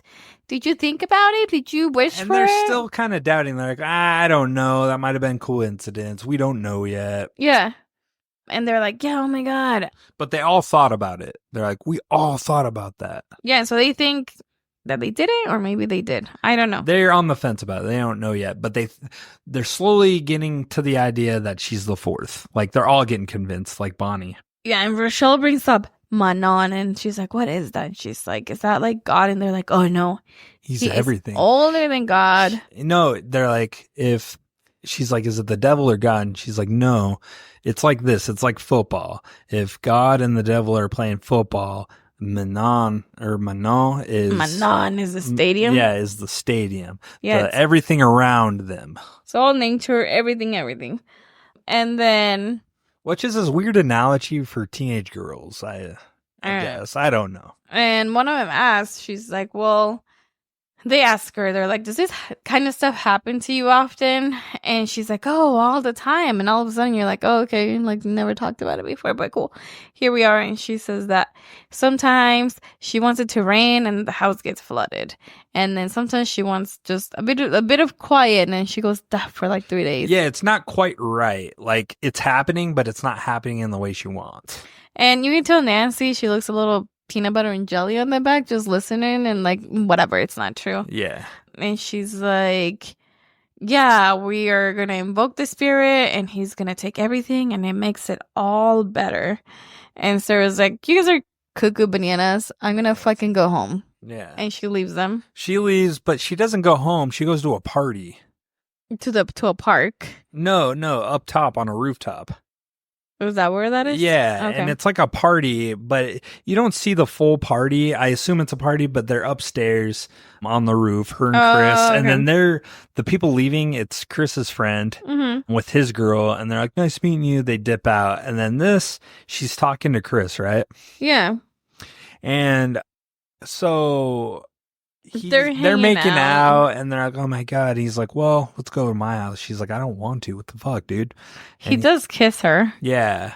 And he's like, well, let's go home. Like, he wanted to like clap cheeks, you know? And she's like, I'm not clapping cheeks. I'm a teenager. We go to a religious school. Uh-huh. On married sex is sex. And he gets pissed off. They leave. The next day, they show up and they're in the classroom, right? And she's getting looks, but she doesn't realize the looks at the moment. And then the 3 girls pop up, the witches, and they're like, hey, so what happened last night? She's like, what are you talking about? And they're like, well, you and Chris, you guys hooked up. She's like, we didn't fucking hook up. And she's like, well, that's not what he's saying. And he's saying you're an easy lay or a lazy lay. Yeah. And she's like, oh my God, that's not true. And they're like, he said the same thing about Nancy. And they're just kind of like, hey, man, he's no good. We're trying to tell you. But she is a fucking teenage asshole. I don't know why she likes this guy. I don't know either. Fucking dumb, man. So she goes to talk to him, and he's like, yo, you're fucking running your dirty ass mouth. And I can forget his name. Chris. No, his friend. Brecken. He's like, oh, sorry, Chris is busy right now. You can't talk to him. He's too cool. Yeah. And he's like, get the fuck out of the way. And she's like, bro, you lied. And he's like, I'm sorry. I really am not interested in you anymore. Stop begging me to date you. I was like, this at that moment, I guess I'll never get in the head of a teenage girl. I do not know why you would like that. She hung out with him one time, and she's just like, oh my God, he doesn't like me. I would have been like, fuck you, dude. Yeah. There's lots of other boys. Teenage girls, man, never get them. And then we see Rochelle. She's a swim class. She's like prepping. She's gonna jump off the fucking board and do a fucking somersault in the air or some crazy stuff. And you see 2 girls sitting on the edge of the pool. And this is where we meet Rochelle's bully. Yeah, they're murmuring and they're giggling at her. And right as she fucking jump off the diving board, is that what you call this thing? Yep. They yell at her and she messes up her landing and she fucking falls on her back. She belly flops, yeah. Did your school in Cheney High School have a pool? No. We did at Shadle. The one in Moses Lake, it was a massive pool in Moses Lake. Yeah. It's covered. I always hated swimming, though, with other people. I'm like, 1, I'm a germaphobe. 2, the bleach is just fucking horrible. Oh, so I hated it. Middle school in Moses Lake, if you took PE either in the spring or in the fall, part of PE, like, depending on weather, we would have to go to the aquatic center for part of our PE class, which was right across the street, right? Yeah. It fucking sucked. Like, it was cool, but it sucked because you have your, what was it, like 40 minutes of a class? Because you have so many classes in a day. So you had 40 minutes. You would get to your PE class. You had to get into your swimsuit, walk across the street, go get checked in inside the aquatic center, swim for like fucking 15, 20 minutes, and then everybody gets out of the pool, and we had to walk across the street again back into the school. Oh, man. Go shower. All of that in like 10 minutes and go to your next class. It was sucked. How about this? Do you think Vienna would be able to She would not.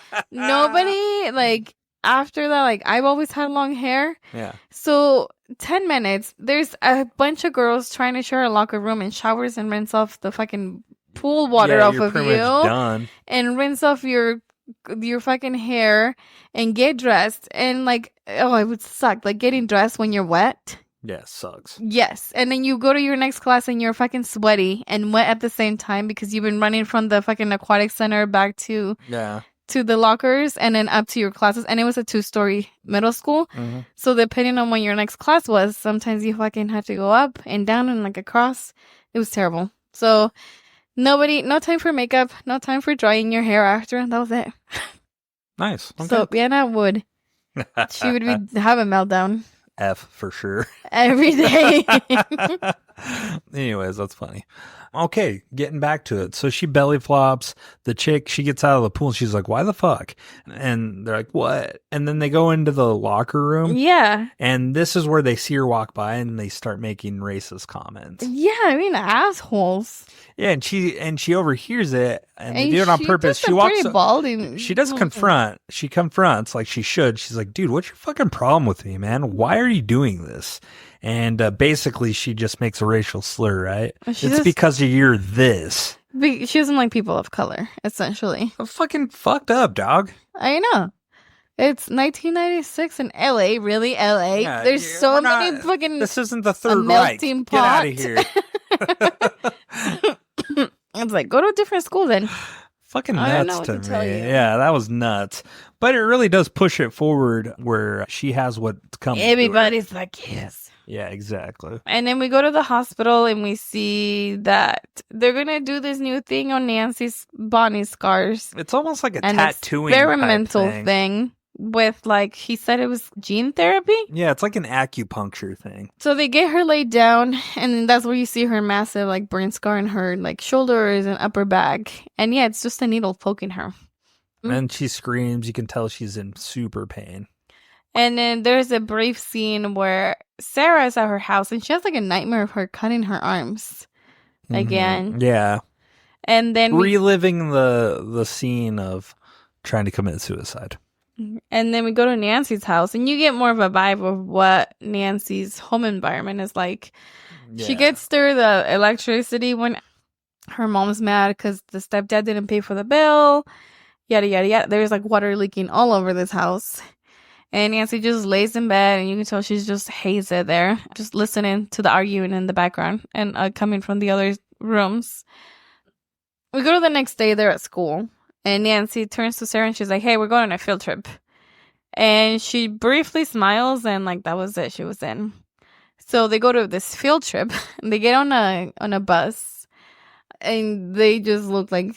It's not a school sanctioned field trip. This is their thing. Yeah, they're gonna go do some spells in the woods. Yeah, so they get dropped off. It looks like in the middle of nowhere. And they're like, "Oh, be careful, the weirdos." And then the bus driver says, and they're like, "We are the weirdos." Yeah, and then you can see them. They walk deep into the woods, and then they set up, and they sit on the floor, and they're doing these chants over and over and over again, all these rites, and they're gonna start their coven. And then they grab a blade and they're like essentially saying like, if you're not committed to the coven, like fucking kill yourself with this sword is what I got it as. Yeah. Did you get the same thing? Because they were like better to lie on the sword than to come with ill intentions or something shit like that. Yeah. So they're like, no, we all want to be part of it. And then the next thing was they all poked their fingers with the needle. Mm-hmm. And they pour their blood into a cup and they pour wine in it. Yeah. and they do another like spell on it, and they all take turns It's not going even a cup, around. it's like a goblet. Yeah, they all take turns going around, taking a sip and like what they wish for. Mm-hmm. And Rochelle wants peace and not racism. Makes Peace sense. and love, peace and love. Sarah, she asks for love, and then she fucking brings up Chris and has a picture. She has a picture of him. Where the fuck did she get a picture of him? It was weird. Yeah, she like just went up to his face and After he was like, "Get away from me." yeah, it was weird. I don't know where she got that picture. She had a picture of him. Made And no then sense. Bonnie wants to be beautiful inside and out. And then Nancy chugs the rest of the fucking thing, and she wants the power of Manon. Yeah. And they're like, wow, okay, you want everything. Yeah, they're like, that's it. And we see a bunch of butterflies just kind of land all around him, and they're like, it's Manon. Majestic. And so now they're waiting to see like if the powers actually worked, if their spells worked, right? Yeah. And who's the first to get it? I think Sarah first, because we go to the school and Chris just keeps looking at her in the classroom and making faces. And Bonnie, she's like, dude, he keeps looking at you. Right. I think he wants you. And Sarah's like, no way. And she's just giggling. After class, he's straight up. There's like no shame in his game. He's just following her. Right. And he's like trying to talk to her. And finally, he's like, hey, do you hate me?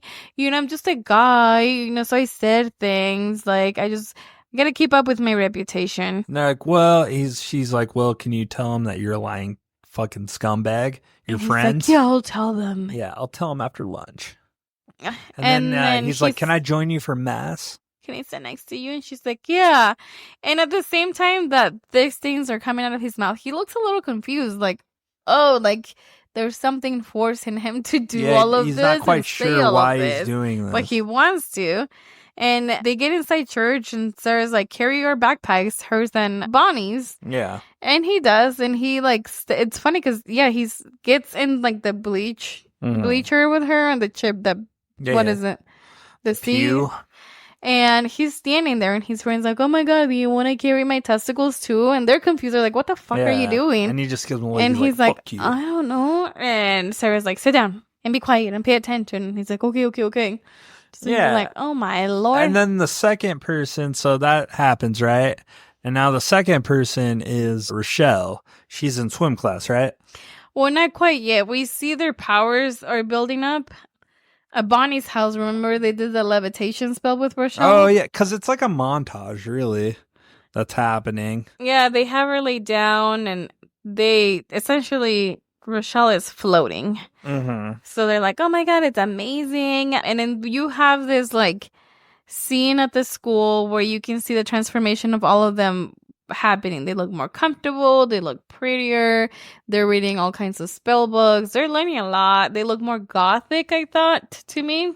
I don't know if they're just wearing their school uniforms. I know, but they look more like, I don't know, maybe it's the way that they're walking. Yeah, like they're fucking modeling. Yeah. And then one of those, and then in this scene, you see... They're at Bonnie's house, right? And they're having a sleepover. That was when they did the levitation thing. Yeah. Is that this one? No, this is the school. So we see them at different like settings around the school. And then we see Sarah pass that girl. The one, the racist one. Oh, and pulls the hair out. Yeah. So this isn't quite the spell yet then. Because she puts the girl's hair into Rochelle's hair. And they do a little spell. Mm-hmm. Right? Yeah. And then we also learned that Sarah's mom passed away when she was giving birth to Nancy. And then at the same time, we see Nancy and Bonnie doing some other like spells and prayers for her scars to go away. Yeah. And then we go to the school, and so that's when we see the girl. Was her name Lisa in here? The racist girl? Yeah. We see her. Liza? They're in the gym in the pool area. It's Ben Stiller's wife. But she has a name. Yeah, Ben Stiller's wife. Oh my God. And then she takes off her swimming cap, and when she takes it off, you see a chunk of her hair come off. Yeah. And her friends are freaking out. And she's like, oh my God, what's happening? And Rochelle does her jump. Yeah. And she fucking lands Well, it. and the gym coach is like, oh my fucking god. She's the prodigy. Yeah, she's a star. Yeah, his face. And then we have a brief scene at the doctor's. Bonnie's scars are fucking gone. It looks like Bianna used to do this a lot when she was younger. Just put Elmer's glue on her hand, let it dry, and peel it off. Yeah. So they wipe it off, and her scars are gone. Oh yeah, she's like, oh my god, it's happening. Manon, he loves me. And then she shows up late to school, and they're like, "You were late," and she's like, and like I was short late due to sleeve my shirt. beauty appointment or my nail appointment. Yeah, and everybody, even the boys, are like, "Hi," talking to her. Well, she's clearly wearing a tight like shirt and like, you know, exposing her. She's got this newfound she confidence. doesn't wear her oversized coat anymore. Yeah, and they're like, oh my god, Bonnie, what's going on? Yeah, and they're bonding over their spells and how they're working. And Nancy's in the back a little jealous because her spells are not working. Yeah, and she pissed. leaves. Yeah, and they're like, what's wrong with her? Her spell hasn't worked yet. So then we see Nancy go home, and she's like praying again, doing her little spell thing. And she's out in like a robe in the main living area, and the stepdad gets a little grabby. Dude, okay, so we didn't talk about this when the first time we see her at her house. She's laying in her bed with a fucking drop of water hitting her in the Oh, forehead. did it? I did not Yes. notice that. So I watched it this morning, and that scene, I was cracking up. I'm like, what the fuck? Why would someone just lay there having a Probably, fucking, like, fucking a hate this. natural, like, interrogation Yeah. tactic? Dripping water on your forehead? Fucking psycho. Oh. Yeah, so This is at her house again. Power's out. They're bitching at each other. well, yeah, he tries to get a little grabby, and they're like, "That's not your daughter." He says something, and he's like, "Yeah, luckily she's not." I was like, "Dude, you fucking perv." Yeah, you sick ass. And this escalates. He tries hitting the mom, Right. and they push him off, and they're like, "Dude, like, back off." And then he gets a heart attack, and Nancy's just like intensely staring at him. So what happens is there's like a fire happening. A fire? Yeah, isn't something draws the attention of her mom? Yeah, something. And he gets up, and then all of a sudden his heart is Stops. like, he's holding his chest, and she's just looking at him. Not doing anything, just staring him down like she's like enforcing power. Oh. He's just making it happen. And they go to the hospital, and they're in the back with him, and she's still just staring. At him. Yeah. So he doesn't make it because the next scene is an insurance agent at their house. For the company, and there he's like, and they make it sound like it's such a massive amount of money. Yeah. And it's a good chunk of change. Don't get me wrong, $176,000. 75, yeah. They're like, well, this mass amount of this size, I have to come out and do this. Yeah. And they're like, what are you talking about? What? And he's like, yeah, the money you're allowed. And they're like, how much you talking? And he says the amount, and they're like, oh my God, like they're fucking.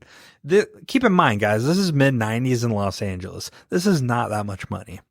What's about to happen is unbelievable, in my opinion. It wasn't that much back then? No. So they get $176,000. Now they're living the high life. Oh, yeah. They go to like a penthouse. Yeah, the girls show up to Nancy's new apartment, and it's a penthouse up at the top. It's got an ocean view. And It has like glass walls all the way around. yeah, it's this big ass fucking apartment. It's got a nice fancy couch. The- Her mom got a jukebox. Yeah, with Connie Francis. Yeah, and all the music is just Connie Francis on it. I'm sorry, but that's all expensive. Like, I don't know, for that kind of money, maybe you can live with that for a couple months. And but then you'll be running out. yeah, I don't know. Maybe they bought it. I don't know. Yeah, and then the girls are hanging out in Nancy's room for the rest of the day, casting spells about glamour. And they learn how to change their appearance. Sarah does, at least. Yeah. First, she starts with her eyes. And they're it's like, not very "Oh." noticeable. And they're like, oh, that's cool, I guess. And she's like, well, wait. And then all of a sudden, she does the spell and changes her hair to blonde. Which is funny. You can totally like, Tell I it's a know they wig. said that she had a brunette wig just for her normal like character. Yeah. But her hair here almost looks reddish. The wig. Yeah. And then it the goes lighting. to blonde. And they're like, oh my God, with that going to the salon. And they're like, do me. Yeah. And then Nancy's like, I want a smaller ass. I was like, girl, you got no ass. Yeah. Stupid. And then we go to Sarah's house. And Chris is at her house. She's like, dude, it's 3 a.m. and he wakes her up. And this is when you can tell, like, he's, like, having a hard time processing everything that's happening. Yeah, he's hooked. He's like, I can't stop thinking about you. Yeah, he's like, how come you're not answering your phone? She's like, dude, it's 3 a.m. Yeah, he's like, I think it's a good idea. We should move in together. And he's like, I think maybe I love you and I don't know why. And I was like, red flag, Chris. And she was like, dude, he I'm can't not ready eat for or this. sleep. I'm not ready for this kind of commitment, bro. Go to bed. Yeah, it's nuts. And then her dad comes out. He's like, dude, you're being a fucking creep. He's like, Go you got a home. problem? Do you need help? And he's like, nobody can help me. Yeah. They go back to the store and they buy more stuff for provisions. And Sarah asks, she's like, can you undo a love spell? And the lady's like, nope, you're fucking fucked. You gotta let him run his course. Yeah, and then she says that there's no good or bad magic. It's a combination of both. But then Nancy finds a flashy book of invocations. And the lady's like, whoa, this book is too dangerous. You shouldn't buy it. And she's like, I'll fucking do whatever I want, essentially. And she takes it. So they go to the beach. And each of them is carrying an animal. Have a little bit about their animals and what it means. Right. It represents their wants. So Rochelle's carrying a clownfish, and they said it's her passion for diving. A Nemo fish. Finding Nemo. Which she can't enjoy because of her bullying. Bonnie has a butterfly representing beauty and adoration. Sarah has a lovebird representing her desire for Chris. And Nancy has a snake, which is a symbol of rebirth, transformations, and immortality. Since she wanted a better life for her and her mom, and she just wants to be super powerful. Right. And then they're like, oh, yeah, Sarah mentions that she used to have hallucinations and see snakes and bugs and would wake up and still see things. And they're like, shut up. We're going to do our little invocation. So they're doing their chant, and the first person to start the chant is Nancy. And I notice, and they make it a point to do this, where the chant says, do you see me? Or whatever. And then the rest of them correct her, and it's, do you see us? Because she wants all the power. She wants to, she wants to be the main person. Okay. So they start their actual invocation, and they're calling, each one of them is going around calling to all the guardians of the 4 corners of the world. And then, like, shit starts going down, manifesting, like, one of them gets electrocuted, or they all get electrocuted? Nancy does? Yeah. And then it's kind of like because she's like, man, give me the power. I beg of you. And then she gets blasted. And then it's daytime, right?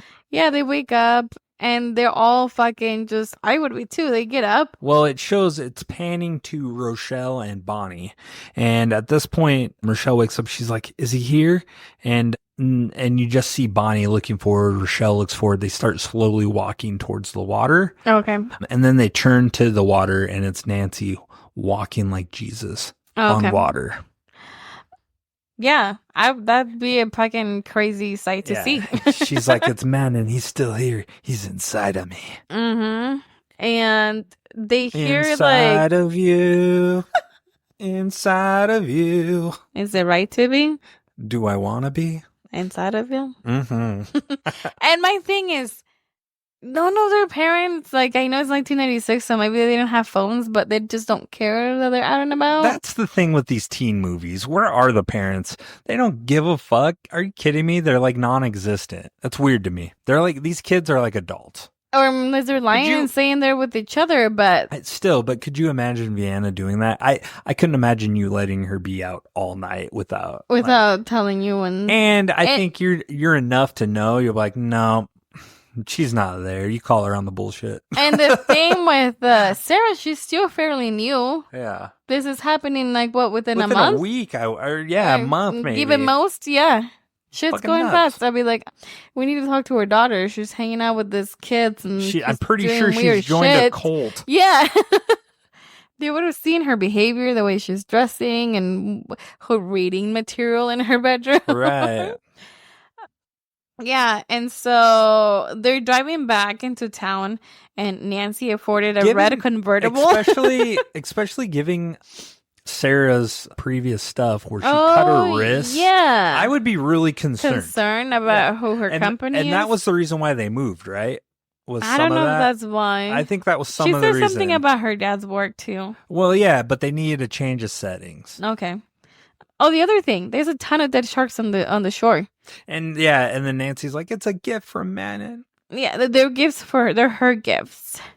And you can see Sarah starting to get a little uncomfortable with this whole fucking situation. Yeah, she's like, something ain't right. Because they, in the car. You probably already mentioned it, but at the magic store or whatever, yeah, the lady said, she's like, you guys got to remember, whatever you put out there, it comes back threefold. Yeah, she and did this tell is them. And this is in Sarah's head. She's like, oh my fucking God, we don't know what we're doing here. It's going to come back even harder. So she's already thinking about the consequences. Yeah, so the drive... So she's reluctant. You're starting to see that she wants to be a little more reluctant with these powers because she's concerned about Chris.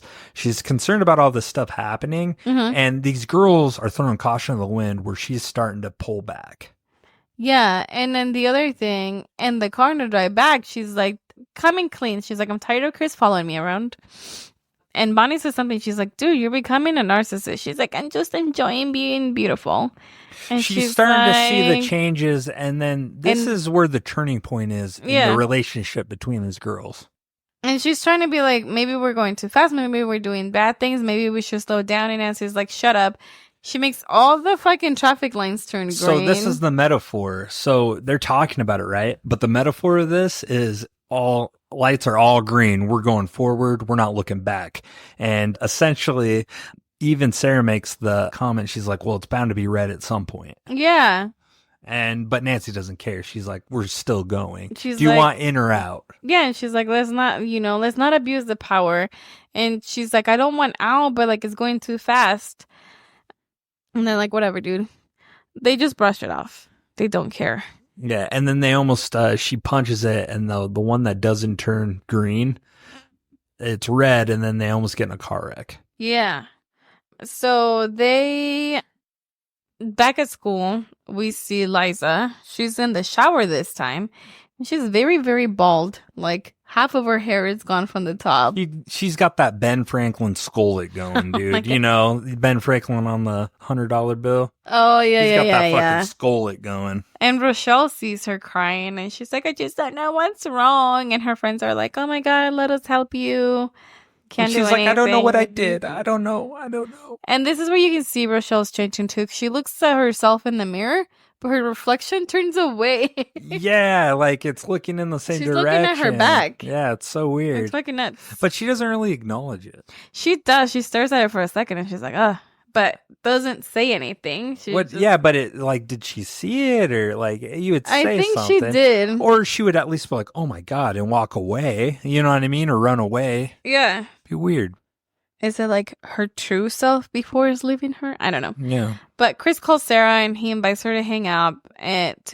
Well, she's venting and he's like, it sounds like you need someone to talk to. We need to hang out. Let's go to dinner. And they end up parking like in the middle on the side of the road. And this is where you were kind of hitting like a little bit. She's trying to talk about life. He just cannot stop thinking about her and starts kissing her and tries to make out and she doesn't want to. So he keeps following her and he's like, no, we're going to fucking make out.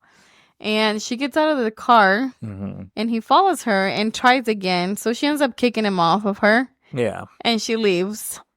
And she arrives directly at Rochelle's house and finds out that all the other girls are at Rochelle's house at this point. Yeah, and they're like, oh my God, what happened? She's all dirty and shit. And she tells them, and Nancy's just livid, but I think she was just trying to fucking show off that she has powers. And she was hungry. She wanted to go fucking fuck up shit. She's feeling destructive. She's got all this power. She's like really feeling herself. Yeah.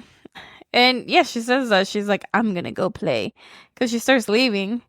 And she heads to... One of them, Rochelle or Bonnie, says that there's like a party going on tonight. And that's where all the cool kids are going to be. Yeah. So Nancy goes to this house. And she shows up at the party. Someone goes and tells Chris that the weird girl showed up. And then, yeah. And he knows that she's been hanging out with Sarah. So he goes and he's like, hey, is Sarah here? And she just like points and says, come with me. Yeah. And he follows her upstairs. And immediately she starts like, he's wasted. And she's on top of him trying to make out with him. And he this doesn't is where, want to. yeah, he's fixated on And Sarah. he tells her no. But this is where now you hear that, hey, you used to do stuff with me all the time. We used to fool around all the time. He's like, yeah, but not anymore.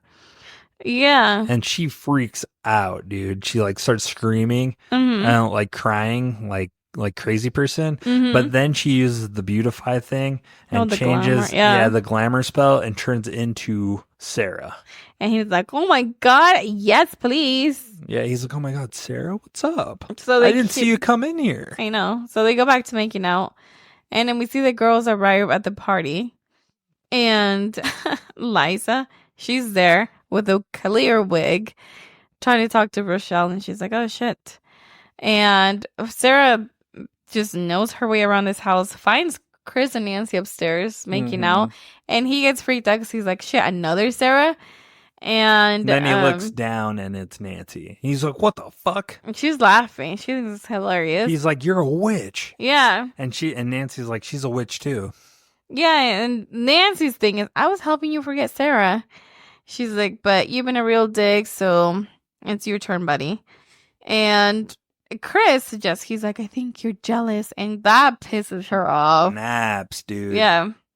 Because she truly is, and she doesn't want to own it. No, yeah, I think so. She's been jealous of Sarah from the beginning a little bit. Yeah, she's got everything, the looks, the money, the, loving family. The natural magic that just came to her. Yeah, she's everything Nancy's not. Mm-hmm. And then she starts freaking out. She's like semi-levitating on her tippy toes, yelling at him, and he's like, oh, I'm sorry. And then you see the window open. And then this is where you see Nancy's iconic scene where she's like, oh, he's sorry. He's sorry. Yeah, shaking her head, being crazy. And then he launches out the window, right? Yeah, he falls all the way fucking down. Breaks his neck. And then we go to Sarah, and she's upset, and the dad's trying to console her, and she just wants to be alone at this point. She's like, leave me alone. Doing the teenage thing. And then she finds life's hard, okay, for she a teenager. finds a picture of all the girls and cuts out Nancy's picture and binds it so that she won't hurt herself or others with the white ribbon. And this does not go well with the trio. No, and because you find out they all can read each other's minds. What they're which thinking. Is crazy because they bring it out. They're like, "Stop doing spells," and she's like, "What?" Yeah, and then also, you want out? Why don't you just tell us? She's like, "I never said that." And like, you're thinking it. We can all hear it. Yeah, and before they have this conversation, Sarah does have a dream that her window in her bedroom opens up at night. Yeah. And all three girls come in flying and they try to choke her and she wakes up. So the next day at school, the girls follow her to the bathroom and they confront her and they're like, you're not talking about Chris, right? We know the police has been to your house. They've been to everyone's houses. And she's like, no. And yeah, this is where they're like, we know what you're thinking. Stop doing spells. And they're like, yeah, sweet dreams or something, hinting that they also caused her nightmare. So, and this is where they start really bullying her. Yeah. And at this point, Sarah is desperate. She's shooken up. And she doesn't know what to do. So she goes and sees the lady at the store. Which, this is the dumbest moment. You go and see this lady. She's cool, calm, collected, knows how to handle this shit, and clearly is trying to help you. Mm-hmm. And then they go to the back door or back behind the curtain where she wasn't allowed in the first place. There's a pentagram. She's like, okay, we're going to do this. And one moment happens where the trio's like fucking with them. Mm-hmm. And then all of a sudden she's like, I gotta go. And and the one lady who could truly help her get through this shit. She probably has more experience than you. Yeah, and is not scared. Mm-hmm. She's like, don't go. And then she fucking runs away and goes back home like an idiot. Yeah, I would have stayed with her company. Because clearly nobody else knows about what's going on. She's been cool the whole time, dude. She's like positive and fucking not a bad person. You can tell. Yeah, I don't know. They're fucking dumb. Yeah, that was a dumb part of the movie, honestly. Don't even add that scene. Like, it was kind of pointless. Yeah, I did see a comment online of someone saying they introduced this lady, but didn't give her much of a character. Which I don't understand. Like, have her more a part of the movie, or more. not at all. Because she could be a pivotal part of this movie and could have helped at the end. You know what I mean? Because they hint that like she knows stuff. Maybe she can help him. Yeah. The way that she's could saying, coach her. It could lead her in the movie. It could have been like at the end, she could have been more of a mentoring figure. Yeah. Where her mom died, right? So she has no one to mentor her through this witch stuff. Yeah. So it could have been that, and it still could be, but they just didn't do it. I don't know. I thought that part really irked me. I'm like, wow, why even have her a part of this movie? If, why introduce her again when she's not even a big part of the movie? It's just filler at that point, Agreed. Then we have the next, and then she gets back home. She's there by herself. She's calling around, and her parents are not home. And then she gets a call from Nancy, and Nancy's like, oh, they're gone. Didn't you see the news? Your parents are going to fly back to San Francisco. And she turns on the TV, and it's all like car crash, flight to San Francisco. So she thinks her parents are dead. Yeah, and she's like, oh my God. And then from there, like, all three girls show up. They confront her again, and they tell her the plan. They're like, you're going to kill yourself. Yeah, you already have a history. There's a note written already confessing that Sarah is at fault for what happened to Chris. And Sarah's like, I didn't write that. She's like, it doesn't matter. The handwriting's close enough. Yeah. And then she's like, also check your wrists. And they're cut the wrong direction. Mm-hmm. And she's just bleeding. And then she starts seeing worms. And she's like, this isn't real. And then she's like, well, how come you're still bleeding? Yeah. And go run upstairs like you're gonna anyways. So she goes to different parts. She goes upstairs. There's shit. She's seeing things everywhere. Yeah. And then at one point she sees, like I mentioned, bugs, snakes all over the house. Apparently this is the scene that they've been hitting towards. Like this was the outcome. Yeah. The dreams she's had that she said, the homeless guy telling her, this is the scene leading you that she's gonna, I got quotation marks happening here, die. I bet. And then I do have a note here that for this scene where we see all the snakes and the worms, they used over 3,000 snakes, including pythons, boas, water snakes, garter snakes, rat snakes, and they even had a 10-foot Amazon constrictor. Real snakes and real real spiders. albino snakes. Yeah. I was like, holy shit, I would have not been in there. I would have been so far gone from that scene. I would have been donezo. So yeah, and then they also say that they're also gonna frame her for killing her parents. Or they said that, Nancy was a frame real... her for like killing Chris or something. Nancy was a real bitch. She's like, you did kill your mom after all when she gave birth to her. Even I was like, you couldn't have fucking done that. asshole. Yeah. So Sarah goes to a different part of the house. She starts a spell of her own. Well, she starts doing it and she's like, what the fuck? And finally, like a mirror? Nancy's like, hey, go check. And Rochelle's like, I don't want to. Like, this has gone too far. And she's like, you fucking lazy piece of shit, go upstairs. Oh, yeah. And then Bonnie's like, come on, Rochelle, we'll go upstairs. They head up there. And this is where now Sarah's like, you know what? I'm going to counter this. She starts doing the spell of like deception or whatever, coming threefold. And they look in the mirror, which, okay, this scene right here is kind of stupid too, because they look in the mirror and Bonnie sees a moldy face. Oh, her scars. She's on fire, came back threefold. And then the other girl's bald. Yeah. So if they look at each other though, they're fine. They would, yeah, these teenagers are dumb. Well, I don't know. I wonder if we just scare them because they know that was a possibility. Or is that what they're seeing from each other? Like, are they the only ones that can, like, they see it in the mirror and we see it, but when they look at each other, they see that too. Regardless, they're like, fuck this. We're leaving. We're not going back to this. We don't want this happening. So they leave. So now it's just Sarah and Nancy for the big royale battle. Yeah, because Nancy's like, where are you guys going? And they're like, fuck this shit, we're out. And it's gone too far. And then she starts going upstairs with a knife. She's dragging it up, looking all Charlie Manson kind of style going up there. Right? And she's asking where Sarah is. And Sarah's gone. Because she channeled Menon. Uh-huh. And now, and this is kind of a weird effect, but when she's in the room, the mirror, you now see her come through the mirror. Right? Oh, yeah. And they essentially engage in a long, ongoing battle of pushing back and forth. Mm-hmm.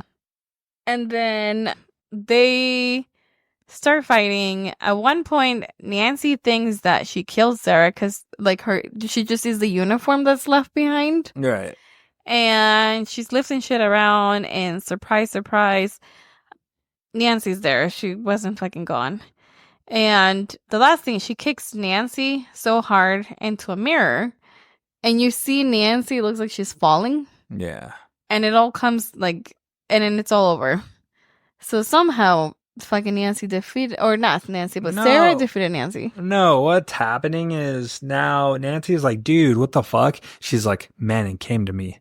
And they're having a battle out. And then she all of a sudden sees bugs and stuff. And she's like, Manning told me he's displeased with what you've been doing. She's like, oh, really? And then all of a sudden bugs are just coming all over the place.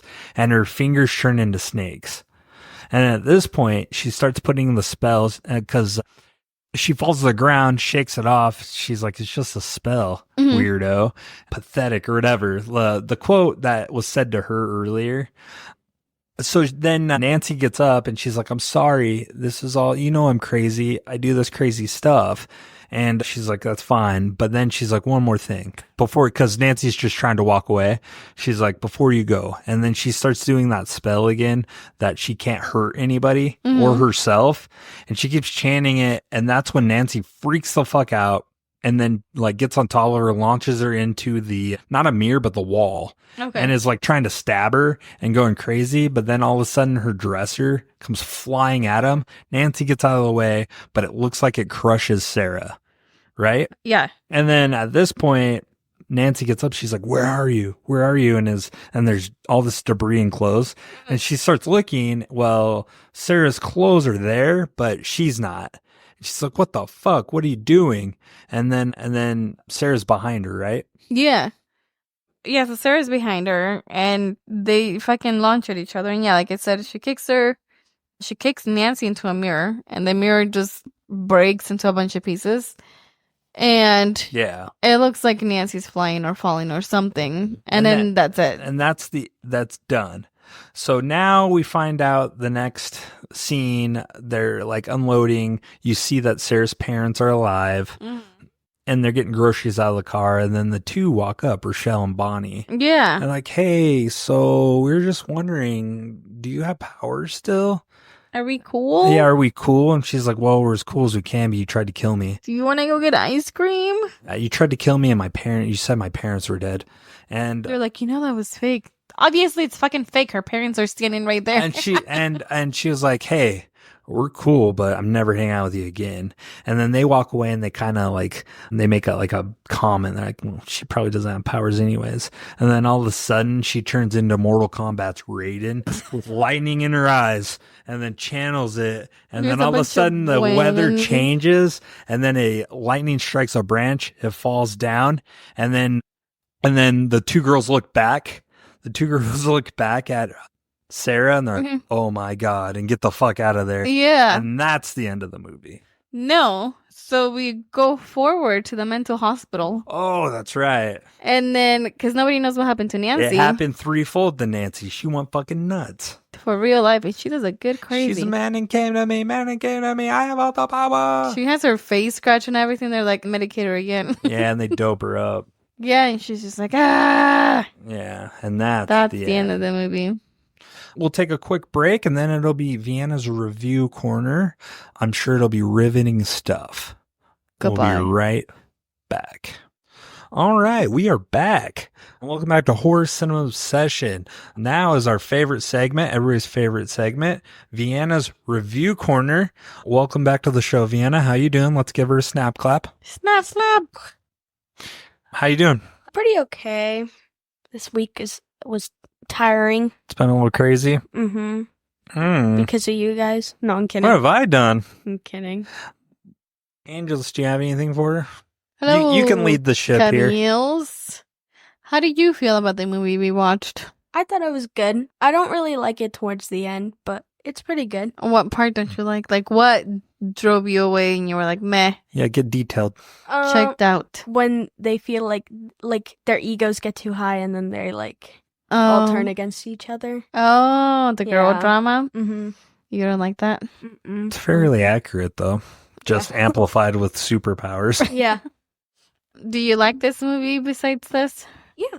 At one point, I remember you telling me it was your favorite movie. Yeah, where does this movie rank for you as among not just the 33 other episodes we've covered, movies we've covered, but in the horror genre? Where does this fall for you?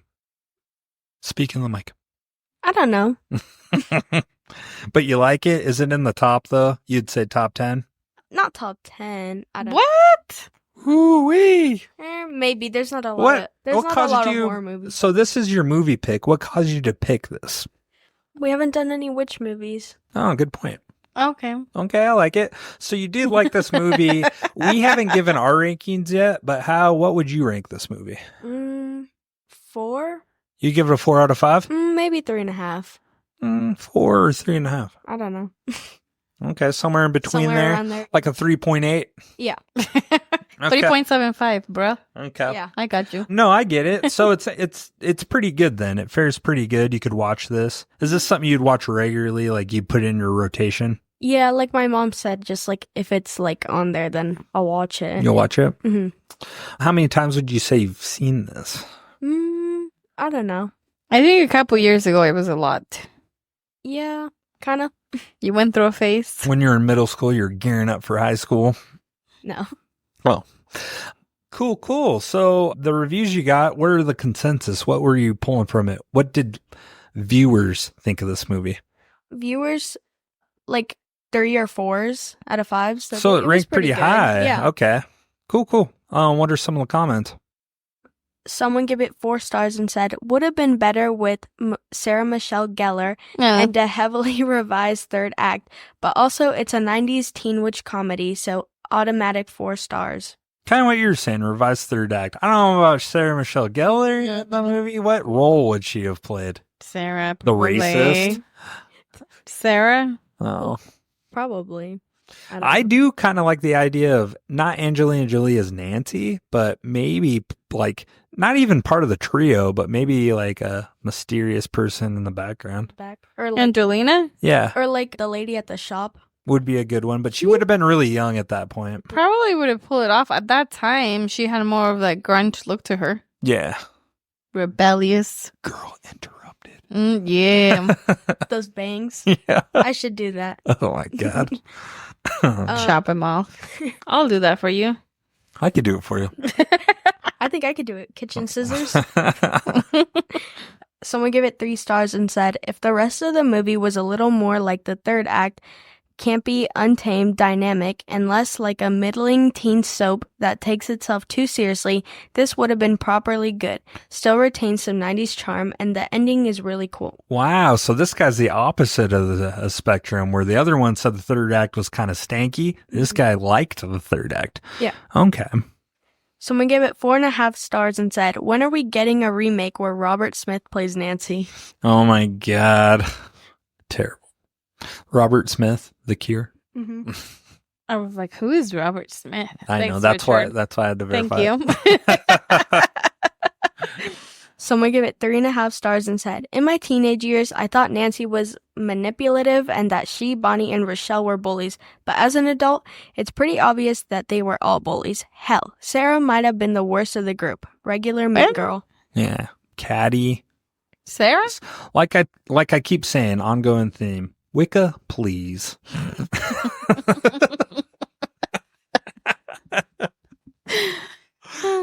I'm proud of myself. I'm proud of myself. Vienna's gonna get a aneurysm. I love that saying. That sounds like something else, Richard. It's a play on words, man. Okay, someone gave it 4 stars and said,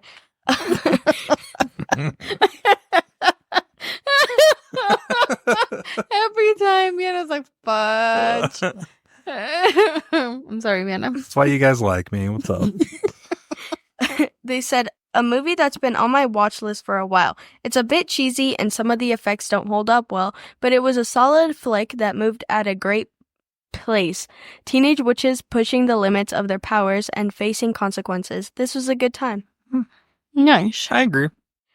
And then someone gave it 1 star. This is like Witches of Waverly Place. I've never watched that, Isn't that like Gomez? I think. Oh, yes, with Selena Gomez. Yeah, It's- I've never seen it. It was it's after my Wizards. time. Oh, Wizards of Waverly Place. But they're I just remember friendly. my cousin Sierra used to watch it all the time. I'm Oh. like, oh my fucking god. And they said, so women are always supposed to backstab and turn on each other? I have no idea why this has a cult following. I think it's terrible. That's teenage girls in general. It goes from a sort of feminist movie to women all backstabbing and betraying each other out of nowhere. Yeah. By the end, it felt like a nonsensical mess that didn't fit together.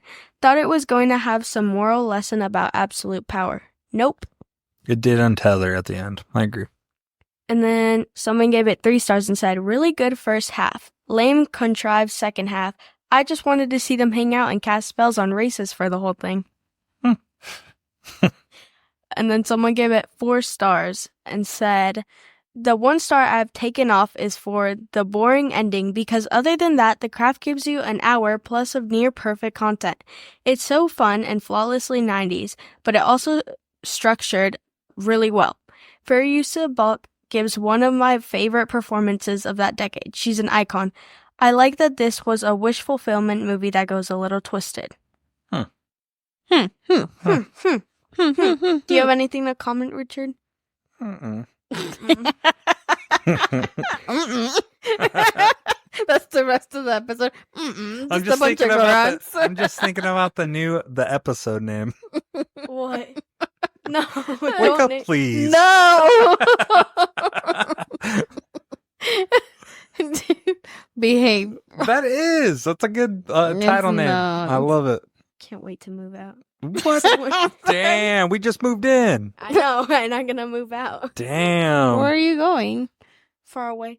Her and Oh. Weedy's gonna run away. No, No. that's my baby. Oh shit. No, I'm gonna go to college. Ooh. In town. Wow. No. What? Bye. Someone gave it 2.5 stars and said, it's always bummed me out that these girls tamper with the forces of magic, and it's supposed to be bad, that it mostly makes them not very nice. Nancy is the best one because she actually exhibits some agency and uses her powers to take what she wants. So of course this has to make her the villain, which is especially disappointing because we all know the real villain was Robin Tooney's horrendous wig. That is true. That is true, man. I'm wig blind and I could even tell that thing was fake. Yeah. Got anything else? Just one more. One more. Okay. Brrrr. Sorry. No, it's fine. It's like, you know, in kindergarten when they're like, get your wiggles out. No. Yeah. That's like what it's about. We're the kindergartners. Yeah. I had to just wait until you guys get your wiggles out. Oh my I'm the gosh. teacher. Someone gave it 4 stars and said, when that bitch is super racist at the beginning and you know they immediately that they're gonna fuck her up later. Love it. Setting it up. I like it. That's what's Well, up. cool. Thank you for that. Riveting experience. Uh-huh. Riveting. Get your wiggles out. They're out. Do you have something you want to ask us? Oh, yeah. What movie are you watching next week? Richard's like, what about us? Oh, what movie we're covering next? We're covering, isn't it Horror in the High Desert? Never heard of it. What's that? I don't know. I've never seen it. Should we go in blind? Yeah, I mean, I've never seen it. I'm not gonna lie. Some of the listener picks are a little off. What are you talking Which? about? Some of them were a little off, dude. I'm Richard, in this podcast, we watch everything. like, we the do, good, we the do. bad, and the meh. But are they doing it on purpose? Is what I'm No. saying. Like, I want to be entertained sometimes. Horror in the High Desert came out in 2021. It's rated on Is that our newest movie? horror suspense. When did it come out? 2021. You can Ooh. catch it. Hey guys, listeners, you can catch it on Tubi, Roku, Plex, Amazon if you have Amazon. YouTube. YouTube have a subscription, but if you're looking for free, Plex and Tubi. Well, I'm excited, but guys, Pivot? Pivot? No. Okay. What's that? So Horror in the High Desert. Okay. Oh, do you want me to read you the summary or no? Sure. Let's hear it. Friends and loved ones gather to recall the events leading to an experienced outdoor enthusiast disappearance in northern Nevada. Dun dun dun. Okay. All right. Is this like true? This is fake, right? Yeah, probably. Finally, a new movie. But It is. to get back to it, that's cool. We're gonna cover Horror in the High Desert. But to tie this, let's end it. We didn't give our ratings. So after our lengthy conversation about The Craft 1996, has your opinion of this movie changed, Angelus? No. What would you rank it? 3. You can give it a 3? Yeah. I think for me, the 3 is because of the nostalgia and because I watched it several times. Like I said, I think at one point it was like, oh, yeah, let's watch this. And so we would watch it. Was it like, again, not like the greatest amazing thing, but yeah. Yeah, I would give this one, honestly, it wasn't for me. It wasn't made for me, but I would give it a 3.5. Oh. I think it was good. It did hit some points. Can I change my rating? Sure. Let's do it at 3.5 because fucking Nancy. She did it. She knocked it out of the park. Chef's kiss. Where the third act kind of got cheesy as fuck for me. And Nancy did a good job. The actors weren't terrible. So that's why I'm giving it a 3.5. Okay. It would have had a 4 if the third act, the final act, was a little bit stronger. But. Yeah. Fairuza Balk. Yeah. And there isn't much kills, so we can't say favorite kills. I think the only person that died was Chris, wasn't it? And the vagrant, what did you call him? Oh, the homeless guy. So I'd say the homeless guy was my favorite kill. Me too. I say Chris. He's an asshole. Yeah. Okay. Guys, don't spread rumors about So I did see, though, Rotten Tomatoes, everything kind of fared it lower to middle. Okay. Rotten Tomatoes wasn't at like a 57%. Yeah. So they did. Hold on. I had it here and it disappeared. Sweet. My apologies. I'm sorry. It went way far back. I went on the rabbit hole of the Craft Legacy. What's up? Okay. Rotten Tomatoes, 57. Metacritic, 55. IMDb, 6.4 out of 10. And Google users, 84%. Yeah. So Google's always high, but... It's So always middle of the road. 80s. Yeah, so it's always middle of the road. And the only reason Google is because people usually are buying it and rate it high. So yeah, middle of the road, kind of where we're at. Okay. Do we have anything else we want to add? Is there any giveaways? Anybody you want to like ridicule, chastise? No, and I just want to say thank you to El Chico Loomis, all the love and support. Gory Rory, we love you guys. Yeah, you guys are amazing. Maze balls. Amaze balls. And Lord Pineapple, baby. Lord Pineapple Doodles. Holla, holla. Just so you know, we've been getting compliments on our beautiful poster in our office of the drawing. Oh, everybody, the too. image that she did. People come in, they're like, I love it. Yeah, but like, what about us? You're not part of the Like, podcast. Yeah. Like, we've never listened to your podcast, but this picture is cool. I'm like, what the fuck? Kick rocks. Yeah. I'm like, Nick, bro, you're supposed to listen to this. Come on. Okay, well, with that, Hasta la gosi. CC. Ciao, ciao, ciao. Thanks for listening to Horror Cinema Obsession. We hope you had as much fun as we did. If so, help spread the word by leaving a rating and review wherever you listen to podcasts. And join us next time for another episode of Horror Cinema Obsession.